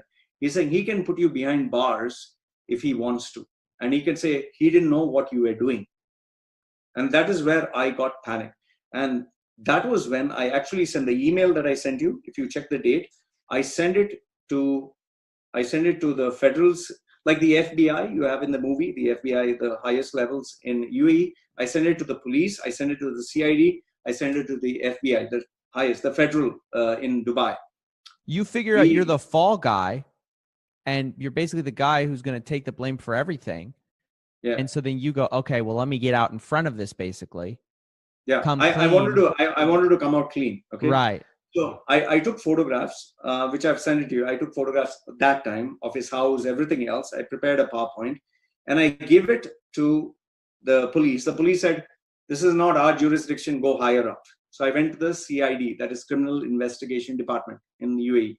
I went to them. They said, oh, this is the federal, it's national security. Fine, I sent it to them. They set up a meeting in, I remember this clearly, Ajman City Center at the coffee shop near Starbucks. I went there, the evidence, the certificates. Your heart's got to be beating out of your chest. You're reporting the boss who got you everything because you suddenly realize you're kind of the fall guy for this whole criminal operation where you thought you were going to do something legit. Your heart's beating out of your chest. You've been told to take it all the way up. Are you thinking you're a whistleblower? Are you thinking you're covering? I was just shit scared and I wanted to get out of it. I just wanted to get out of it. So my head was not thinking, because I was absolutely scared, man. So I went, I gave it to them. I had the hard disk, which was like around 5 terabyte or something, 2 terabyte of all templates, 2 terabyte of question papers and templates. Okay. I gave it to them. They said, okay, we'll check. So I sat down there waiting. They're checking in Starbucks. They said, okay, this man will be assigned to you. You can communicate with him. We'll get back to you. So he tells me to meet him after, 7 days or so. After 7 days, I meet them there again. And I'm waiting for them to tell me, fine, thank you very much. We are going to take the necessary step. This guy is going to be jailed. Waiting for that kind of news. He comes and tells me that, we checked everything. Why do you want to get into all this trouble? You can just, in Arabic, just go, just do your thing. Enjoy life. Have fun. I said, what do you mean have fun? I was like, what have fun? Then he told me, Habibi, if your government don't care, your minister don't care, why you care? And I was like, what did you, I was just jumbling. What did you just say? He's saying, just go live happy, mind your own business. Basically, we're not touching this. We don't care. Basically, we don't give a fuck. That's what he wanted to tell me. And I was like, I'll tell you, I just felt the blood drain out. I was like, did I just waste my time? Yes. And then I had approached the media, Gulf News, Khaleej Times, all the papers. I went and told them what happened. As soon as I reached home, I get an email, the same email that I forwarded to these police and to these people, the same email I get back from this guy saying, what the fuck is this? From your boss. Your boss finds Yes. out. Yeah. He sent the same PowerPoint. He sent everything back to me and says, "What the fuck is this question mark? Question mark?" And I'll tell you, sorry to use this term, but I felt my balls come right in my mouth. I was like, I'm finished. No sooner than this happened, next thing I knew, he comes in with 20, 30 guys who are working there, all the people who I knew. He comes in, he doesn't come, he sends his wife because he knows she's a Muslim lady. I'm not going to touch her. Okay. And it comes with 20, 30 guys, and they tell, that's why they started to bully me. We're going to cancel your visa. They beat you up a little? They knock you around? No, they don't. But obviously, he wanted to scare me with the numbers. Right. But I was, he just wanted to, because even he's wrong. He knows that. He doesn't want drama. Okay. So he said, listen, we'll pay you the money. We'll give you everything. Cancel your visa. You can go your own way. So I was like, okay, I have nothing else I can do right now. I was like, okay. So the following day, signed the papers. He made sure, he got me thrown out of the apartment. Okay. I got, through some people's help, I got a temporary place to stay. Okay. And he made sure that I was taken to the airport and I was sent off. Now, this was where, because I came from a broken family, nobody wanted to be in touch with me. And by the time I was at the airport, I didn't know he had done this. He sent an email to every person I knew. He hacked into my system. Everyone's email, he sent them that I was into drugs and I was into illegal stuff. I was into prostitution. I was into fake degrees. Means he made sure that everyone got some story about me. Nobody wanted to even pick up my phone because I wanted help. Now, just imagine for a guy who has been in the Middle East his whole life, who, even though has an Indian passport, has never been to India, who hardly knows, even if India just been for a holiday or a few days. In the Middle East, you never get a citizenship. You can stay there 30 years, you can stay 60 years, you can stay like 5 generations, but you will be still having the passport of the country from where your ancestors came or where you came from. Okay? Right. You're never brought into the national. You're never a national. Yeah, you're never a citizen. So here I'm being sent to India with no money, with no friends, no relatives. Nobody wants to pick up my phone. And that was where that video, 2011 Loy Macedo suicide on YouTube, I uploaded that as my final video before I killed myself. Yeah, okay? Everybody can find this. They can look it up right now. Yeah. So I went there to kill myself because I had no money. I had nothing to live for. I managed to have the courage to tell myself, okay, I would just take one more day. I didn't think of living, just one more day I would live. And you can see it in that video. Finally, I decided, okay, I would give myself a second chance. I would want to live life once again. And that is where I contacted my ex-mentor, who is the ex-head of Dubai Police. He's ex-head of Dubai Police ambulance section. He knew me from many, many years. He knew me as an honest, genuine guy. Through him, he knew that I was a good guy. He got my ban removed. Others, you cannot get it removed. Okay? He got it removed. He got me back. Once I came back, start my life from zero. Lucky for me, I managed to get a TED Talk. That is why I tattooed myself extra, just to get the TED Talk. So I tattooed myself extra. No, you did not, dude. You go, I need to get a TED Talk. How can I get it if I'm more tattooed? No, it was actually my mentor who pushed me because my confidence was completely gone. I didn't believe I could get anything. So I applied for it. I got the Stone of Judgment, where I spoke of how we judge others because I had these tattoos. So it was very easy to judge me. From there, things started to work well. I even got a Coca-Cola ad. And there I started to gain prominence. And there he was very afraid because I started to get popular online. Okay. So this is your mentor that's afraid? No. This ex-employer of mine. Oh, okay. Got it. Yeah. Okay, got it. So there was always that tension that we would brush paths or we would bump into each other. So later on, Gulf News featured an article about him. Okay. Fake degrees. You can just Google search Gulf News fake degrees. And that is where the UAE authorities, because UAE is very particular that it shouldn't ruin its name. Okay. When it comes to the image of the country, they will take action. This is very much like China? Like we typically, Americans kind of understand that China's like this, where they only print news that is good for the country. But what you're saying is the Middle East is like that in general. No, Middle East is it's massive, man. It's huge. And just so that you know, US gets a lot of money from the Middle East. Oh yeah, Lot I of- got to get that oil money and natural gas money. They are very good friends. They're very, very good friends. Okay, so now what's happening is, okay, they're getting very popular. Okay, I was getting popular, and the minute I informed, because my brand was so strong, I started speaking on issues like how you speak on fake degrees. I started speaking on important issues that affected expats, but within the limitations that I had. Okay, because if you're in the country, you can't speak bad about the country. Okay, Right. so I was only speaking of expats, the struggles that they're going through. And so I got in touch with this journalist from Gulf News. He's one of the topmost journalists. And I told him about these fake degrees. He printed out a story, the fake degrees of the Middle East. Okay. You can check it out on Gulf News. And they immediately started exposing these guys. UAE doesn't want its image to be affected. The rule in UAE is you do whatever shit you want as long as it's quiet. The Nigerian scammer, why did he get caught by the American authorities? Because he was busy advertising. You can just Google search Nigerian scammer UAE. Okay, because he was advertising on Instagram. He was showing so much wads of cash. He was showing Burj Al Arab. He was showing Rolls Royce. Even this guy, Com Mirza. Com Mirza is another guy from the UK, Pakistani origin. He was showing off.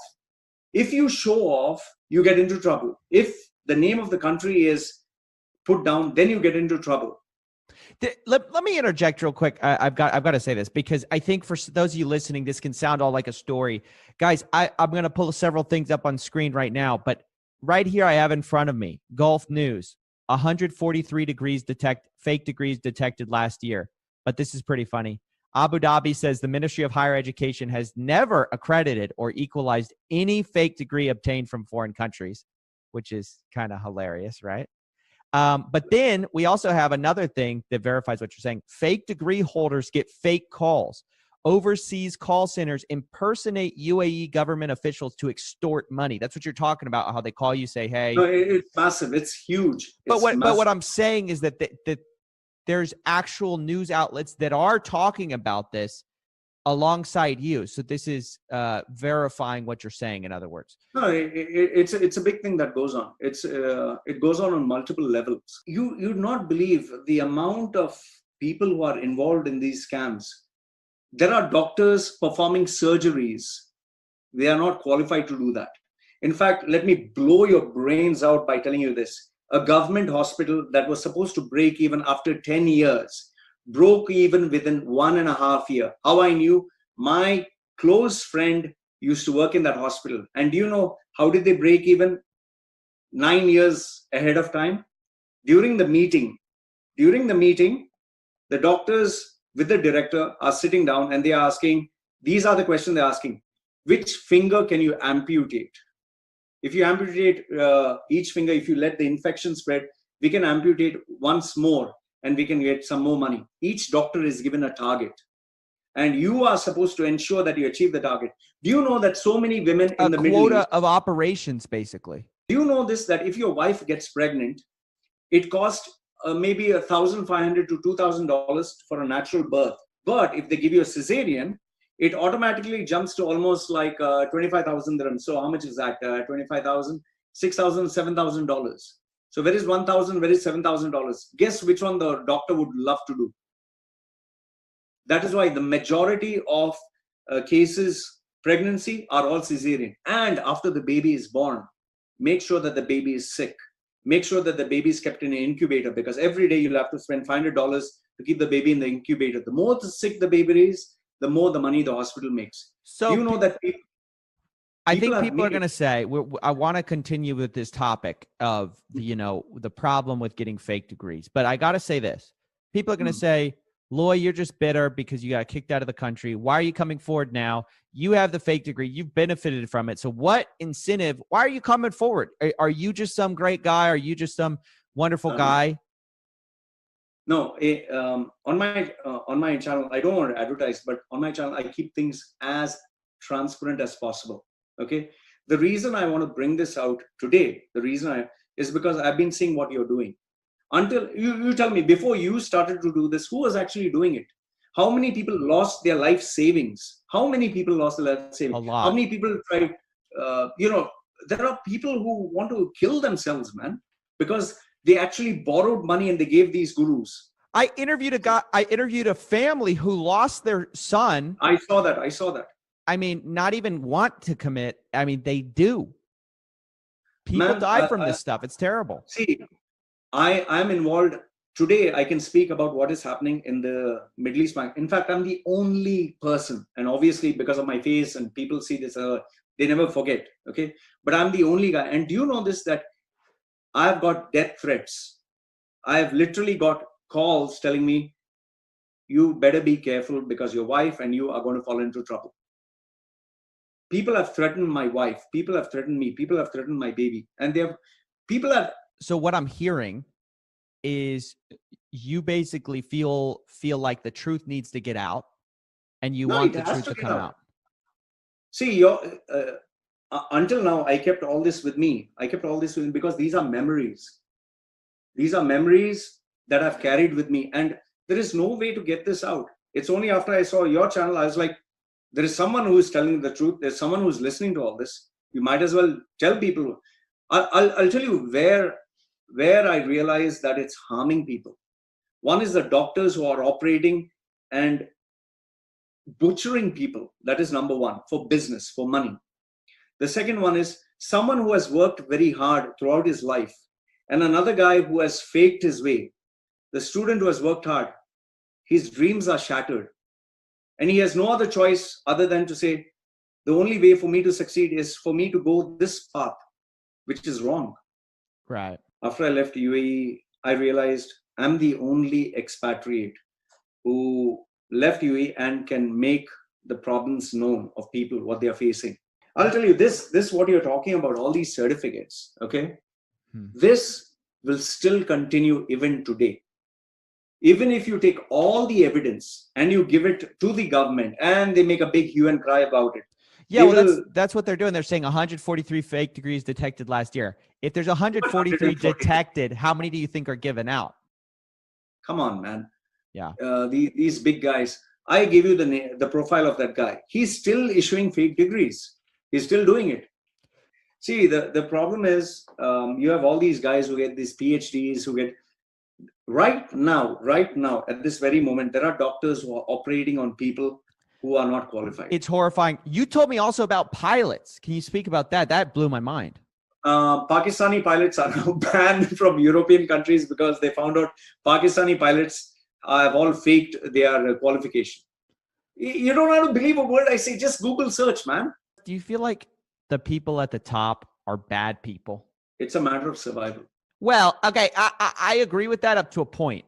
When you're trying to go from zero to living wage, I agree with you. Let me tell you something. When you go from living wage to millions and millions of dollars, it's no longer a matter of survival. Let me give you a real shocker. This actually happened a few days ago. Okay, this girl, young girl, married. She has a child. She has a husband. Husband lost a job. She has to support the child. She has a mother. She has a father. She was working in Emirates Airlines. She had to get a job. The job was available. She applied for it. The guy straight away told her, how badly do you want this job? She said, it's a matter of life and death. Okay, prove it to me how badly you want it. He ended up sleeping with her for the next 6 to 7 days. Then she had to do it again with his boss. Then she had to do it again with his boss. And she literally, when she was speaking to me, I thought she wanted personal branding. She just wanted to speak to somebody. And she cried and she was telling me, Loy, I felt so violated. But there's nothing I can do because I don't have a visa. I need a visa. My husband has taken a bank loan. His business collapsed. He will be arrested. I will be arrested. We can never go back home. We will be jailed for life. I need a job to support my family. So tell me, what advice can you give someone like this? What will you tell them? Take the right path, pray to God, be a good person. It's very easy for us to give advice and say, be a good person, do good. But when you have a system like this, what do you do, man? Yeah. So what I'm trying to tell you is people are doing this for Horrible. survival. Yeah. Yeah. So, No, and I don't blame those people. I mean, I never am after the victims. I'm never after those people. I try to talk about the people at the top who are creating these systems, right? it's never going to stop. It's never going to stop. I'm still happy that you're speaking out about it. I'm still happy that these issues are getting spread somewhere, because ultimately that is how things end up changing. If you never talk about it, if you never bring light to it, that's really the way that things continue as planned. The way you shake things up is you start bringing light to big problems. People start paying attention because they say, hey, this isn't right. And you start to slowly affect change. The worrying part is when you have countries who do not allow a free press. I mean, the United States, we definitely have our problems. But one thing that we do get right is that you can say what you want, and you can criticize the government. You can criticize anyone you want in the government, and you're not going to be thrown in jail. You're not going to be, you might get canceled on Twitter, right? But it's not the same as disappearing off the face of the planet. But I'm grateful that you're speaking up about this stuff. I'll say right now, we haven't talked very extensively beyond, you telling me about this whole scam, but I will say I appreciate what you're doing with this. And, I really want to thank you for shining a light on this. I think it's really meaningful stuff. No, the only reason I came is because I respect what you do. I bumped into your videos. This is not me praising you or anything. Ever since you started, there have been, I think you have given rise to so many other new YouTubers who are boldly speaking about this. And we need people who will tell the truth, man. We need people, because people are afraid. People are just afraid. So, and the only reason why I decided to come on your channel and tell you is because I respect what you do. Everyone knew Thai Lopez, the bullshit he was doing. Everyone knew from all these guys that the bearded chap who was speaking with his Ferrari, and we know it's bullshit. But tell me, who's speaking about it? In fact, I'm even surprised you didn't get sued for millions of dollars, I think they understand that they won't get millions of dollars out of me. I don't have millions. I mean, one of the things that kind of protects me in a way is that I'm not a valuable target to sue. And on top of that, I've got a lot of liability insurance. I pay a lot of money for a lot of the money that's made from the fake guru ads gets put right back into covering Coffeezilla in case I get sued. That's where a lot of that goes. Well, hey, thank you so much for coming on, Loy. I appreciate you shining a light on all these issues. And Loy's channel will be linked below. Thanks for coming, guys. I hope you enjoyed this discussion. Yeah. Pure cost from what I lost, investing in advertising, thinking this was going to work, was about $50,000 to $60,000. So he offered me a free iPad, and I got that. And it's not, well, it's an expensive iPad when you think about it. I mean, right. From a certain perspective, it's a very expensive iPad. But yeah. So he used the name of his former company to claim it's some accredited body.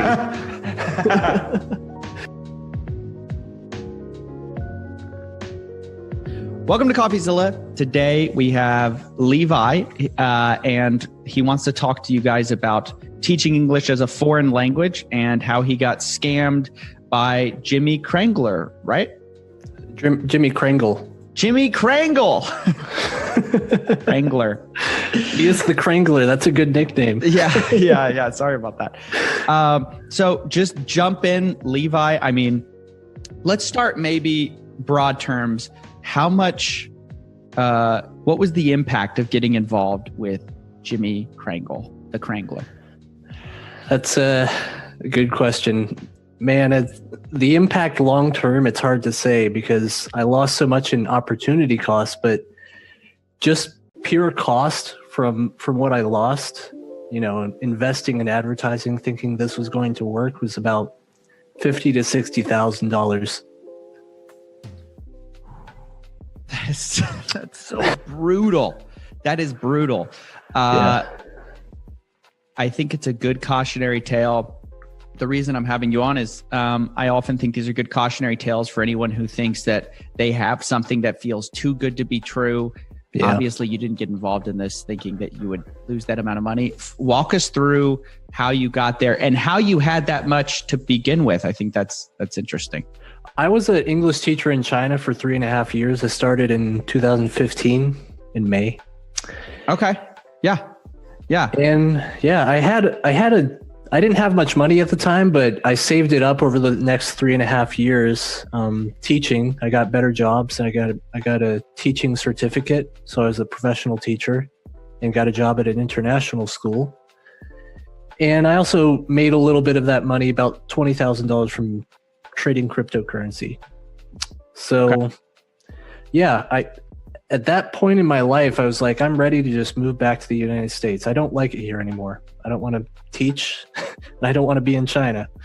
So that's surprising because I think for a lot of people, they want to go abroad and they have this like very big fantasy about what going abroad could mean. And teaching abroad is one of those ways people consider doing it. What was your experience with that? Yeah, it was exciting. You know, I had the same idea when I started. It was this big fantasy, like I was just going to travel the world and make money doing it. It was great, you know? So that illusion kind of wore off as time went on because I was having to deal with all this bureaucratic stuff, being a foreigner in China. And it just didn't seem like the people would treat me like a normal person because I was a foreigner to them. So I was thinking about getting into this business because, you know, it seemed like a good investment for me. I'd been around, I had some experience in that industry. Hold on, let's back up. Let's make sure to clarify. What business are you getting into? Because we haven't gotten into that. What is Jimmy Krangle's business? So you are teaching English as a foreign language in China. So should I describe his business model? Yes. Okay. So the idea was, he called this a franchise. So he was selling a part of his business basically. And I think this is a little different from your normal run-of-the-mill guru like you usually do, the fake gurus, because he's actually claiming he has a working business model. So yeah, the deal was I would sell his TEFL courses, and TEFL is an acronym for Teaching English as a Foreign Language. So there are these courses you can do to prepare yourself to ostensibly teach English overseas in basically any country. And I was like, yeah, okay, that sounds legit because, you know, I knew this could work. I knew people made money doing it. But I didn't know this guy, of course. So, and the deal was I would get 80% of the profits for all of the courses sold, plus another commission if I recruited other franchisees. That's such a high percentage of the commission, 80%. I've never heard of a commission that high. The numbers just went up and down wildly. Like sometimes it would be 20,000, 40,000 for the franchise fee. And then he's like, sorry, how much did you pay for the franchise? The franchise was $30,000 for me. And what did you get? Just the promise that I would make 80% of the profits. So you got no physical good. You got no physical good for $30,000. Just more like actually, I think that's why he offered some of these other perks, because it's like there's nothing physical to this. So he offered me a free iPad, and I got that. And it's not it's an expensive iPad when you think about it. I mean, from a certain perspective, it's a very expensive iPad. But yeah, free iPad. And also, okay, so I want to get into some of the perks he offered, which was he offered to, like, I had to fly out. I had to pay for my plane ticket to get out to Thailand where he lived. And he would offer me this free TEFL course. I thought this was actually his TEFL course. It was live in class. So I would go attend that TEFL course on the tropical island of Koh Samui, and I did. So it turns out he wasn't even associated with that TEFL course. He just paid for me to be in there, I guess. And why were you going? Because you already were teaching you had already been a teacher of English as a foreign language for 3 years. You went to experience what it would be like to sell that product, or what? I wanted to take advantage of what he was offering me, because he was like, you can go to Koh Samui, which is a really nice place to be. It's like a vacation. Mm-hmm. It was a nice time, I'm not going to lie. I got something, but it's not worth what I paid. I paid for the business. That's what I was in it for. And the business was you would sell for him his course, and you would get 80% of the profits. Yep. Now, I think a lot of people listening, including myself, are going to think that sounds more like an affiliate link than it does a franchise. Yeah, given that's probably not the legal term, but that's the word he used. It's it franchise just sounds better. Basically. Franchise sounds like it sounds like you're getting something, whereas what you're really getting is kind of an affiliate deal, I guess. Yeah. Okay. Yeah. And then and how is this pitched to you? I mean, you wouldn't spend $30,000 if you thought it was wouldn't make you some money. Why did you think it would make you so much money? I don't know. It was one of those Facebook ads that I clicked on. I never would have given it a second look, but because I knew about this fake guru stuff, I was kind of naive at the time. But this guy offered something tangible, and I had some experience with it, so it's like this might actually work. And he said it's basically guaranteed. If it doesn't work, you'll get your money back. It's like, well, oh, dude, that those promises aren't worth anything. Never. Guys, when you see a money back guarantee, it's never worth the paper it's printed on. Sometimes for that much money, sometimes it's honored, sometimes it's not. And the guy is in Thailand? Yeah. What are you going to do? Right. So, right. Okay. So he offers you a money back guarantee, guaranteed to work. And he's basically pitching you the laptop lifestyle, I'm guessing, in the Facebook ad. Yeah. Like the digital nomad thing. Seductive, man. It's so seductive. Yeah. They all use the same tactics. I've come to learn this over the years. It's just, I don't know. So you decide, all right, I want to do this, and you have $30,000 to spend because you've been saving all this money. Right. Yeah, I've been teaching. Yeah, but you were saving that so you could land on your feet when you wanted to do something else, right? Yeah, exactly. I had this idea that I was going to go home and start investing in real estate, and that was what I wanted to do since before I left for China. So that's probably what I should have done. It's just I could have gone home and bought a house free and clear, and I'd be good set. I'd be set. But I decided, no, I'm gonna invest this right now while I have this opportunity because it was just right in my face, and I thought it would work.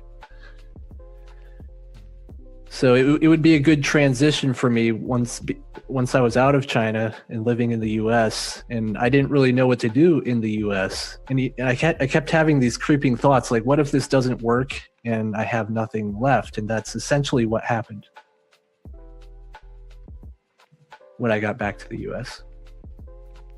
Because it costs so much to run this business.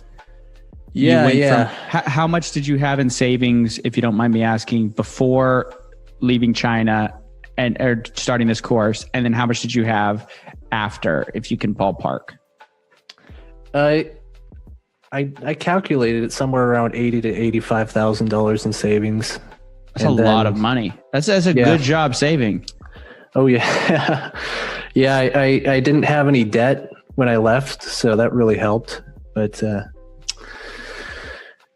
so I was able to save, and then at the end, the 30,000 took a good chunk of it, and after that, I spent like a year trying to hire people to do the marketing for me because I didn't have any experience in this kind of thing. Oh, you gave this a real shot. Like you really tried to make this thing. Like it wasn't just. I was just going to throw money at it until it worked. Oh my gosh! So that's so interesting. Okay, so sometimes people realize like early on. For some reason, they're really full to the outset, and then they realize early on, oh, this is a scam. I'm not going to spend any time on it. But very few people. But what I actually kind of appreciate that you really gave this a shot, because now you can definitively talk about whether it's a scam or it's not, because you have you've given it tens of thousands of dollars. I had these doubts, in my mind throughout the whole period. I was like, maybe I just suck at this. But I hired the best people I could. And I actually got it caught up in another scam while I was doing it, for a professional online marketer who was doing Facebook ads. I got like a few posts on my Facebook and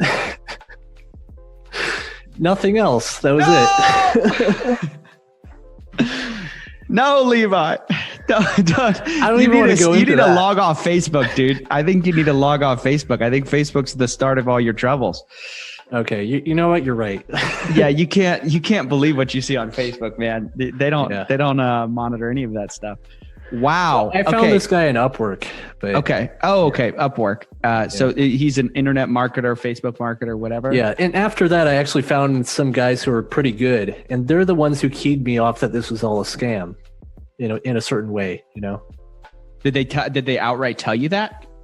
No, they had no idea what I was doing. They thought it would work too, because I didn't really prep them on this, but it was like, okay, you run my ads on Facebook. I'll pay the marketing costs and I'll pay you your fee. It was $1,000 a month to hire them. Mm-hmm. And then I was going to spend $2,000 a month on ads because I was going big, Wow. That's a lot of money. Yeah. So I had these professional ads made. That was another cost. And then had them run on Facebook for a few months. And the thing is, I actually got 2 sales in the beginning. I got credited with 2 sales. So I was like, yeah, maybe this could actually work. So I'll keep trying this for a little while. And then the winter came and the holidays and everything, things were slowing down. And they had told me this, according to their business model, things would be really low in December. So I was like, I'm just going to take a break for now. So I put the whole operation on hold in November until the end of January. And in November, January 2019 or 2018? 2018. Okay. Yeah. Then November is when I flew out to Thailand and I met Jimmy Kringle. What was that like? Man, hard to describe. It's really? He had this air like a guru, but once I was there, I was like, how could this be a scam? I'm actually here. Yeah, he's paying for my hotel room. He's physically, I don't know where my camera just went out of focus. He's physically, right. How could this guy be a scam? A justification, in my mind. He's standing right in front of me. Right. Yeah, which I never thought somebody would scam you to your face. That's just like something that happens far away. No. They'll scam you to your face, behind a computer, anywhere, man. Anywhere. Yeah. Okay, so, and at this point, you hadn't seen much success. Did you bring that up with him? Yeah, I was trying to build a website. I also hired somebody to build a website for me. And all of this is to redirect affiliate traffic to him. Exactly, right. And okay, how is this supposed to make you $100K a year? I mean, you'd have to get so many sales, right? The way I calculated, it was like 15 sales a month would put me in the profit zone. So that's a lot of sales. I mean, how many English teaching positions are there versus how many advertisers for teaching English as a foreign language? That's another thing. They claimed the demand was huge in this industry. Like it was a $10 billion market or something. I don't know. I don't know. That just doesn't sound right. I mean, it doesn't pass the smell test. It's possible. It's possible. My concept of how huge the teaching English foreign language certificate market is, but a lot of people do it. I did it. Sure. No. I have no doubt that people do it. I mean, I'm just saying that is that's a gigantic scale. But the idea was. Go ahead. Sorry, go ahead. Well, I could have taken the cue from my friend, like in China. He was the first guy who got me into China and found me some jobs. That was his role. And he warned me from the outset that this was a scam. Like, you never make any money doing that stuff. But I didn't listen to him, you know? But this was after I already paid $30,000. I told. Oh, well, then of course you didn't listen. He's like, to him I could have told you. Yeah. If you already spent $30,000, you're not going to listen to the naysayers. Right. I still could have saved myself a bunch of money though. Yeah, I mean, it sounds like you spent tens of thousands of dollars after that on Facebook ads, hiring a team, all this stuff. So when did you realize, okay, this is a gigantic scam? And in some ways, this has seriously screwed up your future plans. Yeah, absolutely. You know, I couldn't just jump into real estate like I thought I would do, but you know, I've had to get pick another career path, which I'm doing now. I'm going into aviation maintenance, and you know, that's going okay so far. Mm-hmm. But the moment I realized this was all a scam, it was after, you know, I wish I'd realized this before I'd gone to his mastermind training event in Bangkok, because then I could have blown the whole thing wide open. But after that, I was still under the impression that I was going to make some money. And he like addressed some of my concerns while we were there. It's like, okay, we're just going to send it to his web page that he had already made, and we're going to use my special affiliate link. And then, so I started doing that again, started the operation back up in late January, and through February, I got one more sale in the beginning, and then nothing for the rest of the month. It's like, how is this possible? He's like, I did phone calls with him. He's like, this is going to pick up gradually as you go. But, you know, after about a month, I was like, there's nothing. And he was like, no, just keep going. You know, you have to do it for at least 3 months. And, you know, meanwhile, my team was telling me, you know, we had some good metrics on Facebook ads, but there's just no sales. Right. People were clicking and they weren't actually buying, which is a good indicator that the product, you know, if you can get people in front of your product and they're consistently not buying, that says more about the product, because the advertising is just to get them in the door. And so if you were getting them in the door, you were doing your part. And then if they weren't getting sales, conversions weren't happening, that's totally on Krangler. Yeah. Yeah. There's another important point, because he was there's from all indications, from what I can tell, he was stealing commissions. He was stealing credit for these sales. Of course he was, because otherwise he'd have to give you 80% of the profits. Yeah, exactly. Like, what's the point? Why would he do that? Stupid, dude. I didn't realize it. So stupid.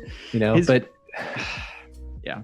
So the indication was that I knew some of these people who I was selling to. It's like, I want to clarify. I don't know whether he stole commissions. I don't want to say he stole commissions. I don't know. That's Levi's accusation there. Yeah. No. I have no idea. I can back that up. I'm not going to sound like 100% certain, but you know, to me, it was obvious, and I'd verified this with other franchisees at the time. It's like, I knew some of these people I was selling to, and they said they'd clicked on my link. The way Jimmy said it would work, if anybody ever clicked on my link, I would get credit for them, even if they clicked on a different link later. If they ended up buying the product and they've clicked on your link first, you would get the credit. I would get credit. And you were not getting credit. No, like I talked to some of these people. They said they clicked on my link and they bought the course. Jimmy Kringle verified that person had actually purchased a course. I was like, they got the link from me first, so how did I not get credit for that? That's unless they somehow found it unless they never clicked on my link and then they went and somehow found the other link on Facebook somewhere. Let me ask you, how indicative of this is this to other teaching English as a foreign language course? Because obviously Jimmy Kringle, I think most people haven't heard of him. He's just some guy, what you're kind of characterizing as a shyster. I won't make my own personal character judgments against him, but there are a lot of people in this industry that are kind of similar, would you say? Or yeah, it varies. Most of the TEFL courses have no backing whatsoever. There's no accreditation, but schools will still accept it as some form of education to submit to their government to say that we're allowed to have foreign teachers working here. So what would you recommend people do if they're getting into it? Would you say don't go through a teaching certification at all, or just say, hey, go through the cheapest one you can because none of them are accredited? I don't want to say that, because there's like one legitimate course that I can think of, if you don't mind me. What's that? Go ahead. The International TEFL Academy. Okay. So that was I did that through them first when I went there, and they gave me some, I had to do some practicum, which is like real teaching, and submit evidence of that. And it was, it helped a little bit. So they had some educational standards there, but these other courses, they're just completely online. You click through a few. Oh, so it's slides. Watch a few videos, and right. Yeah. So that's the idea. But outside of these, like this very maybe small group of legit sources, there are a lot of people trying to do something similar to Jimmy Krangle, where it's like just a quick and fast certification that doesn't mean anything. Yeah. Didn't you say that he said he was accredited or something like that? Yeah. Actually, that's a good point. Look, I have some screenshots here. By the way, guys, you cannot find this anymore because this website has been taken down. We'll get into that in a second, but just for you guys looking, good point. English.org no longer exists for reasons we'll get into. But this is a screenshot, I guess, you took before it got shut down? Yep. Okay. Yeah. Just to verify some of this stuff. So, yeah, this is actually itefl.org over here on the, I don't know which side it is for you, but it's the left on my side. Yeah. And he has the same TEFL logo at the bottom there, the blue logo. Okay. Yep. Right. Yep. And that's also on his old itefl.org page. Can you see that? Got it. Yeah. I see that, like that TEFL logo. Right. What is that logo supposed to be? Is it like an accreditation? This is the itefl logo. He also used that on e-English. And then at the bottom of the page, it says accredited by the International TEFL Organization. Who is the International TEFL Organization? That's this one. So he used the name of his former company to claim it's some accrediting body. Oh man, that's pretty bold. Whoa, yeah. Here, stop sharing for a second. Okay. So he started an old company, then had a new company, and said his new company's accredited by his old. Exactly. It was so you could trust him. Exactly. Yeah. And you didn't realize this until much later, I'm guessing. Yeah, I realized this at some point during the whole thing, and I was starting to have doubts. So you started realizing it was bad. Your sales weren't coming in, and that's when you jumped ship? Basically, yeah. I when I heard the difference between what Jimmy was saying and what my marketers were saying, I was like, this is not a good sign. So that was it for me. I was like, okay, I'm going to call it. You guys can go.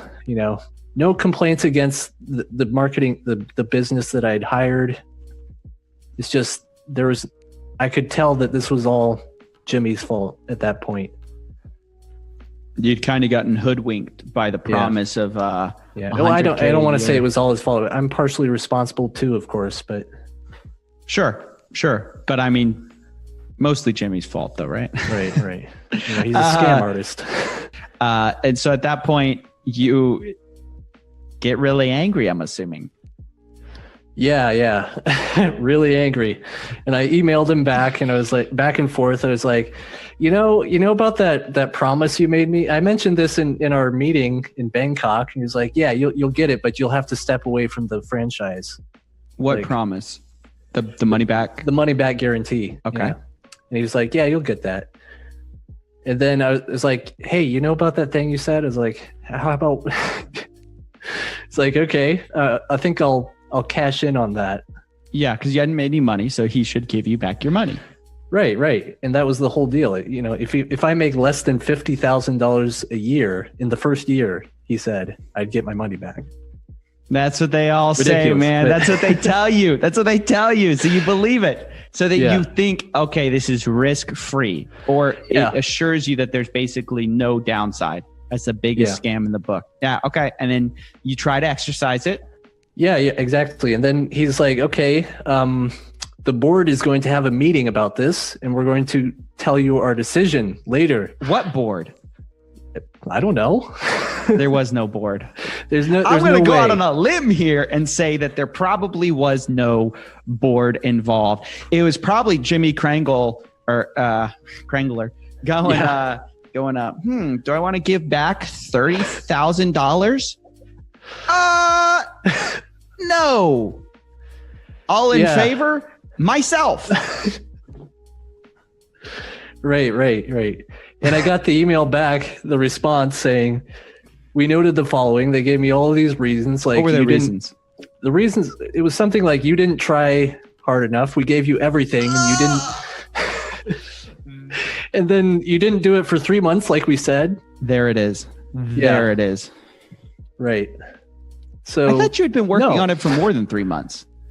Yeah, definitely. I hadn't advertised continuously for 3 months. Oh, because you had been like trying it, hiring a new team, hiring a new team, putting it on pause. Right. So he was like, no, you got to do this continuously for 3 months. What an odd... This was never in the stipulations, you know? Of course not. I feel bad. I feel bad for you, and I feel bad for anyone. I think people assume that because most refund policies, we have an expectation in America that they usually are what they say they are. Like if you go back to like Walmart and say, hey, this wasn't what I thought or what I wanted, you can just get a refund. There's this really frictionless experience of refunds in American culture that makes you think that everybody who says there's a refund, it is what they say it is.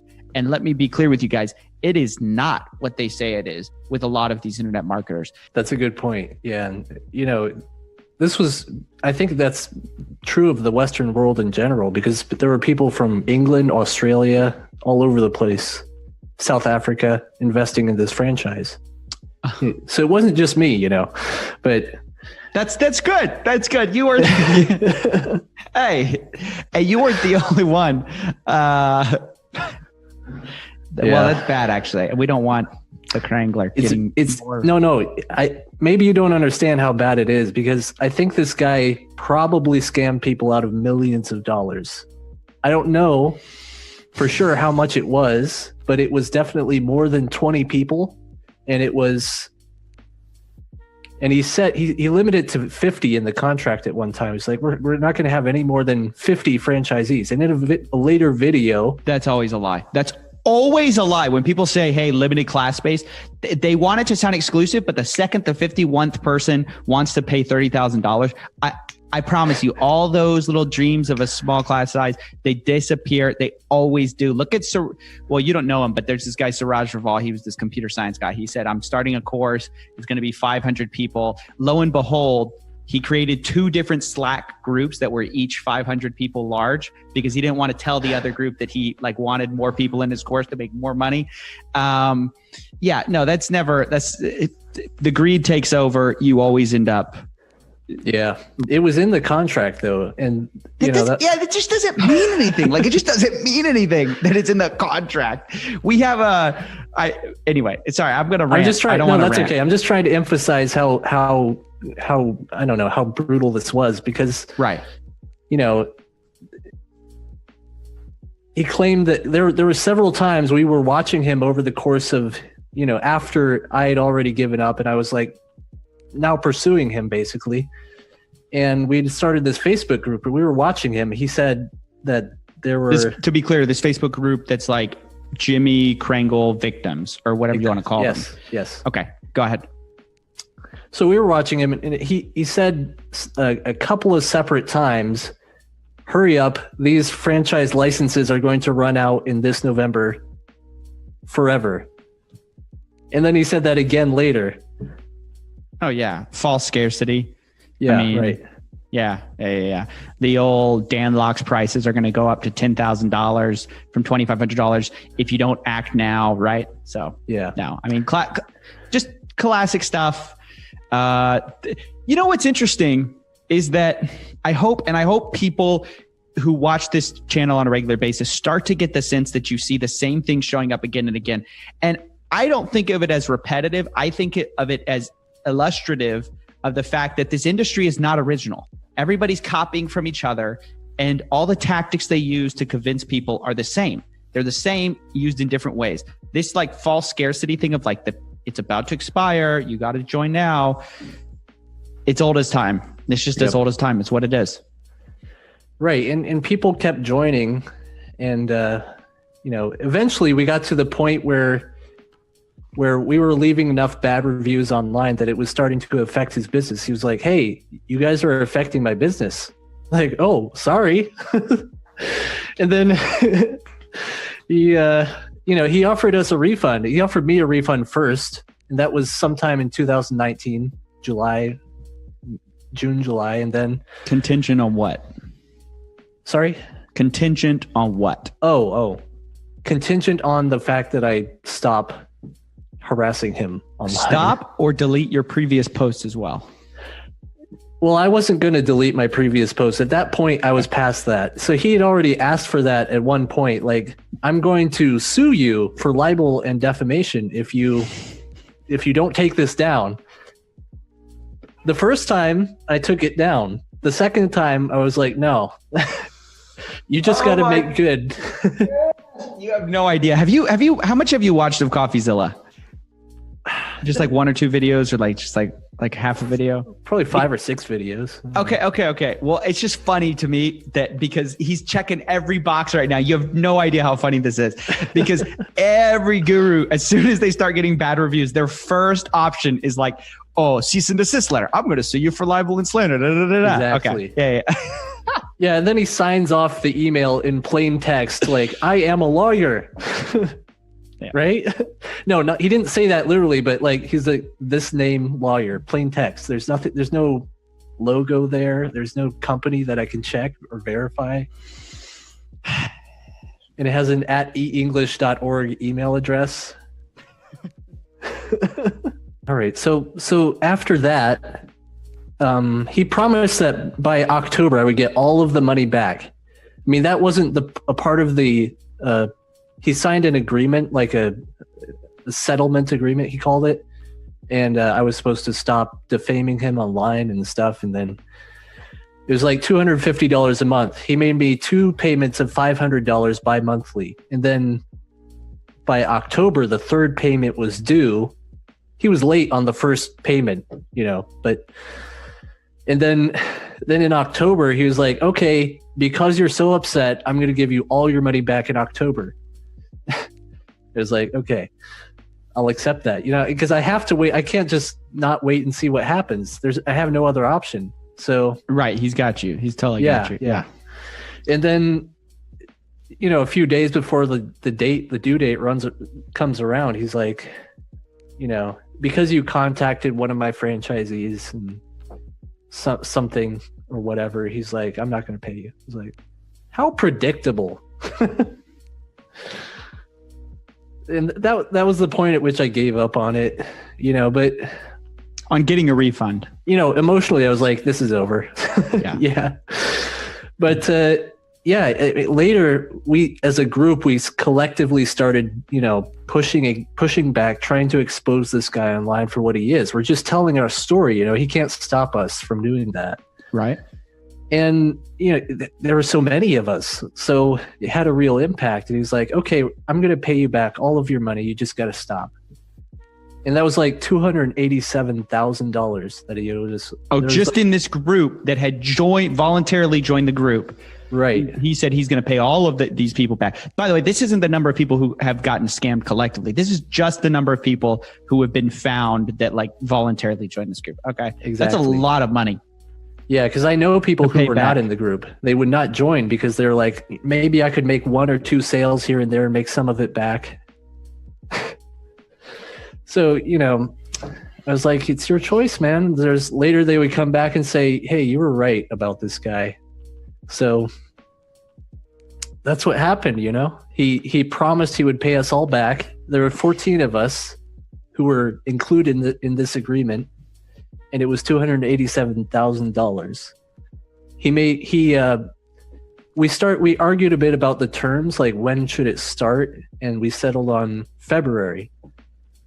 We didn't have a completely signed agreement, but it was signed by him and sent to us, which we revised and sent back to him. But then he's like, he didn't sign that one. So, but we were like, okay, we're expecting this payment, just so you know, in February. And it was $2,500. It's not a lot for him because we were expecting to get like $10,000 a month, basically. Because we didn't want to take forever on this thing. There's only so much we were willing to take. But $2,500 right now as a, you know, good faith show of good faith, basically. So he pays that late, and then he's like, okay, I'm liquidating my business. It's all gone. Wait, that was it? Then he pays $2,500. I don't understand what he was doing. What did he think he was achieving by that? He gave us $2,500. You know, that's like $120 Maybe each. he felt that was his way of paying penance for taking $300,000. He's like, I'll pay them back 1% of what I took from them. Yeah, I know. I don't know. And then he has these videos later, you know, because we're still watching him, but he has these videos of these very expensive vacations he took with his wife and his family in Thailand. He has these photos of his wife's massage parlor and like these videos of his apartment, really lavish places, you know, resorts, these exotic resorts in Thailand where he went. It was just is in your face, you know? Yeah.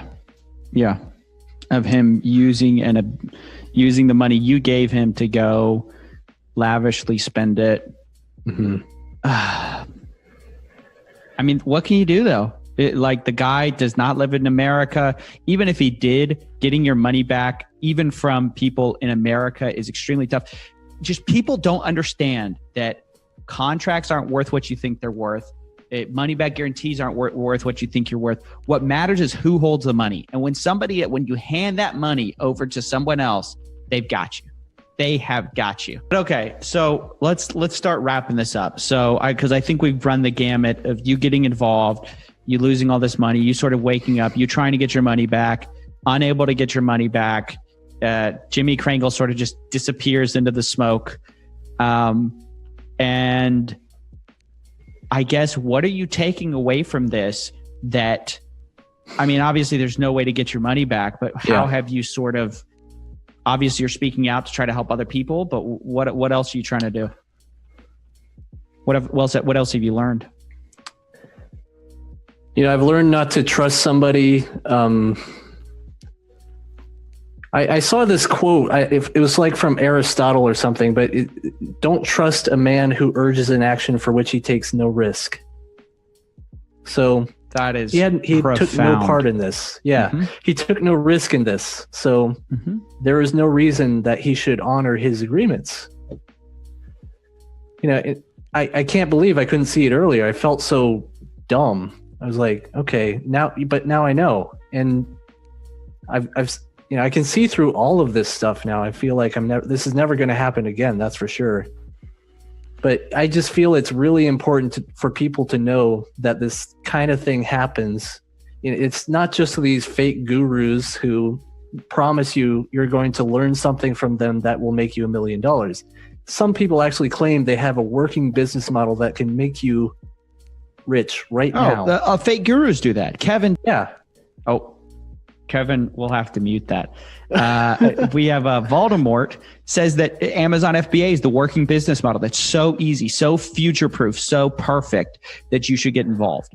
A lot of people do that. This is not uncommon. MLMs are a great example. Multi-level marketing is a great example of people who are constantly saying, hey, you can make all this money. You can make all this money. Foolproof, proven system, proven. I can't tell you how many times I've heard that idiotic line, and it's absolutely not proven. Thing, yeah. It's absolutely not true. So, no, not uncommon. I think people just have to realize and appreciate how much their mind will convince them because they so badly want it to be true. They so badly want it to be true that for $30,000, you can start making $100,000 a year. Yep. Right? Yeah. That's exactly what I felt.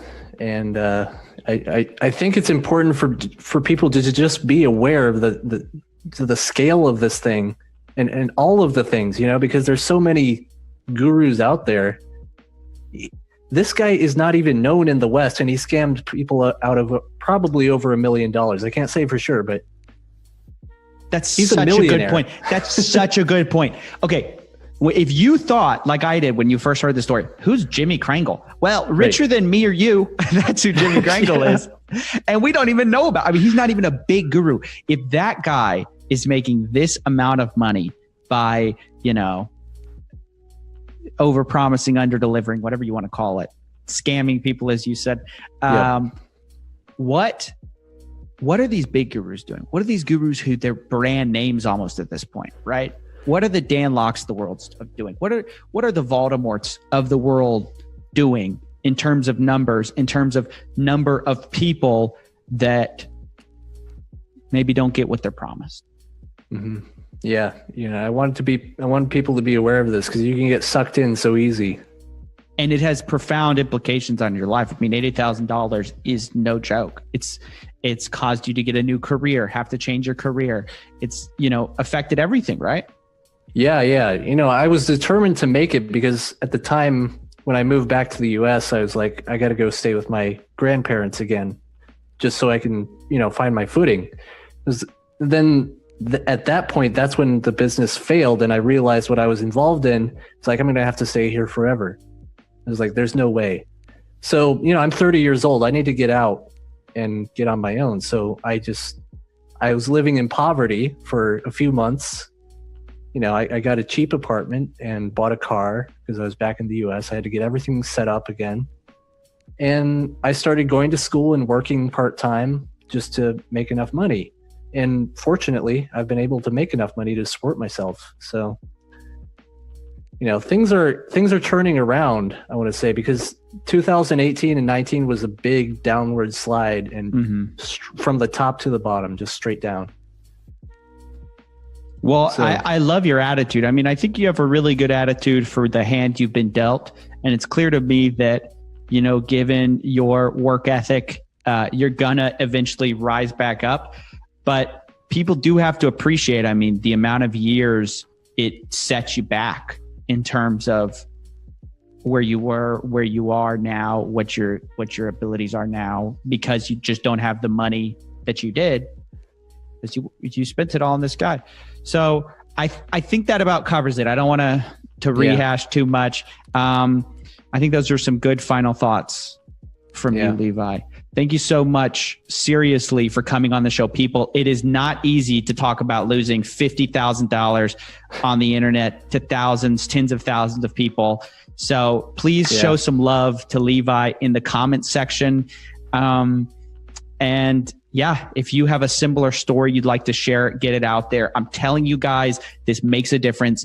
It shows people the architecture of these things. And when they see it, I get fan mail all the time. Or maybe it's just thank mail, because they just say, hey, I was about to buy this course. I watched one of your videos. I realized I was falling for something that wasn't legit. And that's the best thing we can do here is prevent future people from getting involved in these ridiculous operations and wasting time and money. Yeah. So thank you so much, Levi. Thank you, Coffee. Like Steven, like, you know, what you do is invaluable. I've never seen anybody do anything like this before. It's like I see people like Ty Lopez, and I'm like, when is somebody going to call these people out? And I don't want to point fingers again, but you know, you've called so many people out, and that just provides something that was never there, that I've never found before. So thank you. Absolutely. Appreciate your time.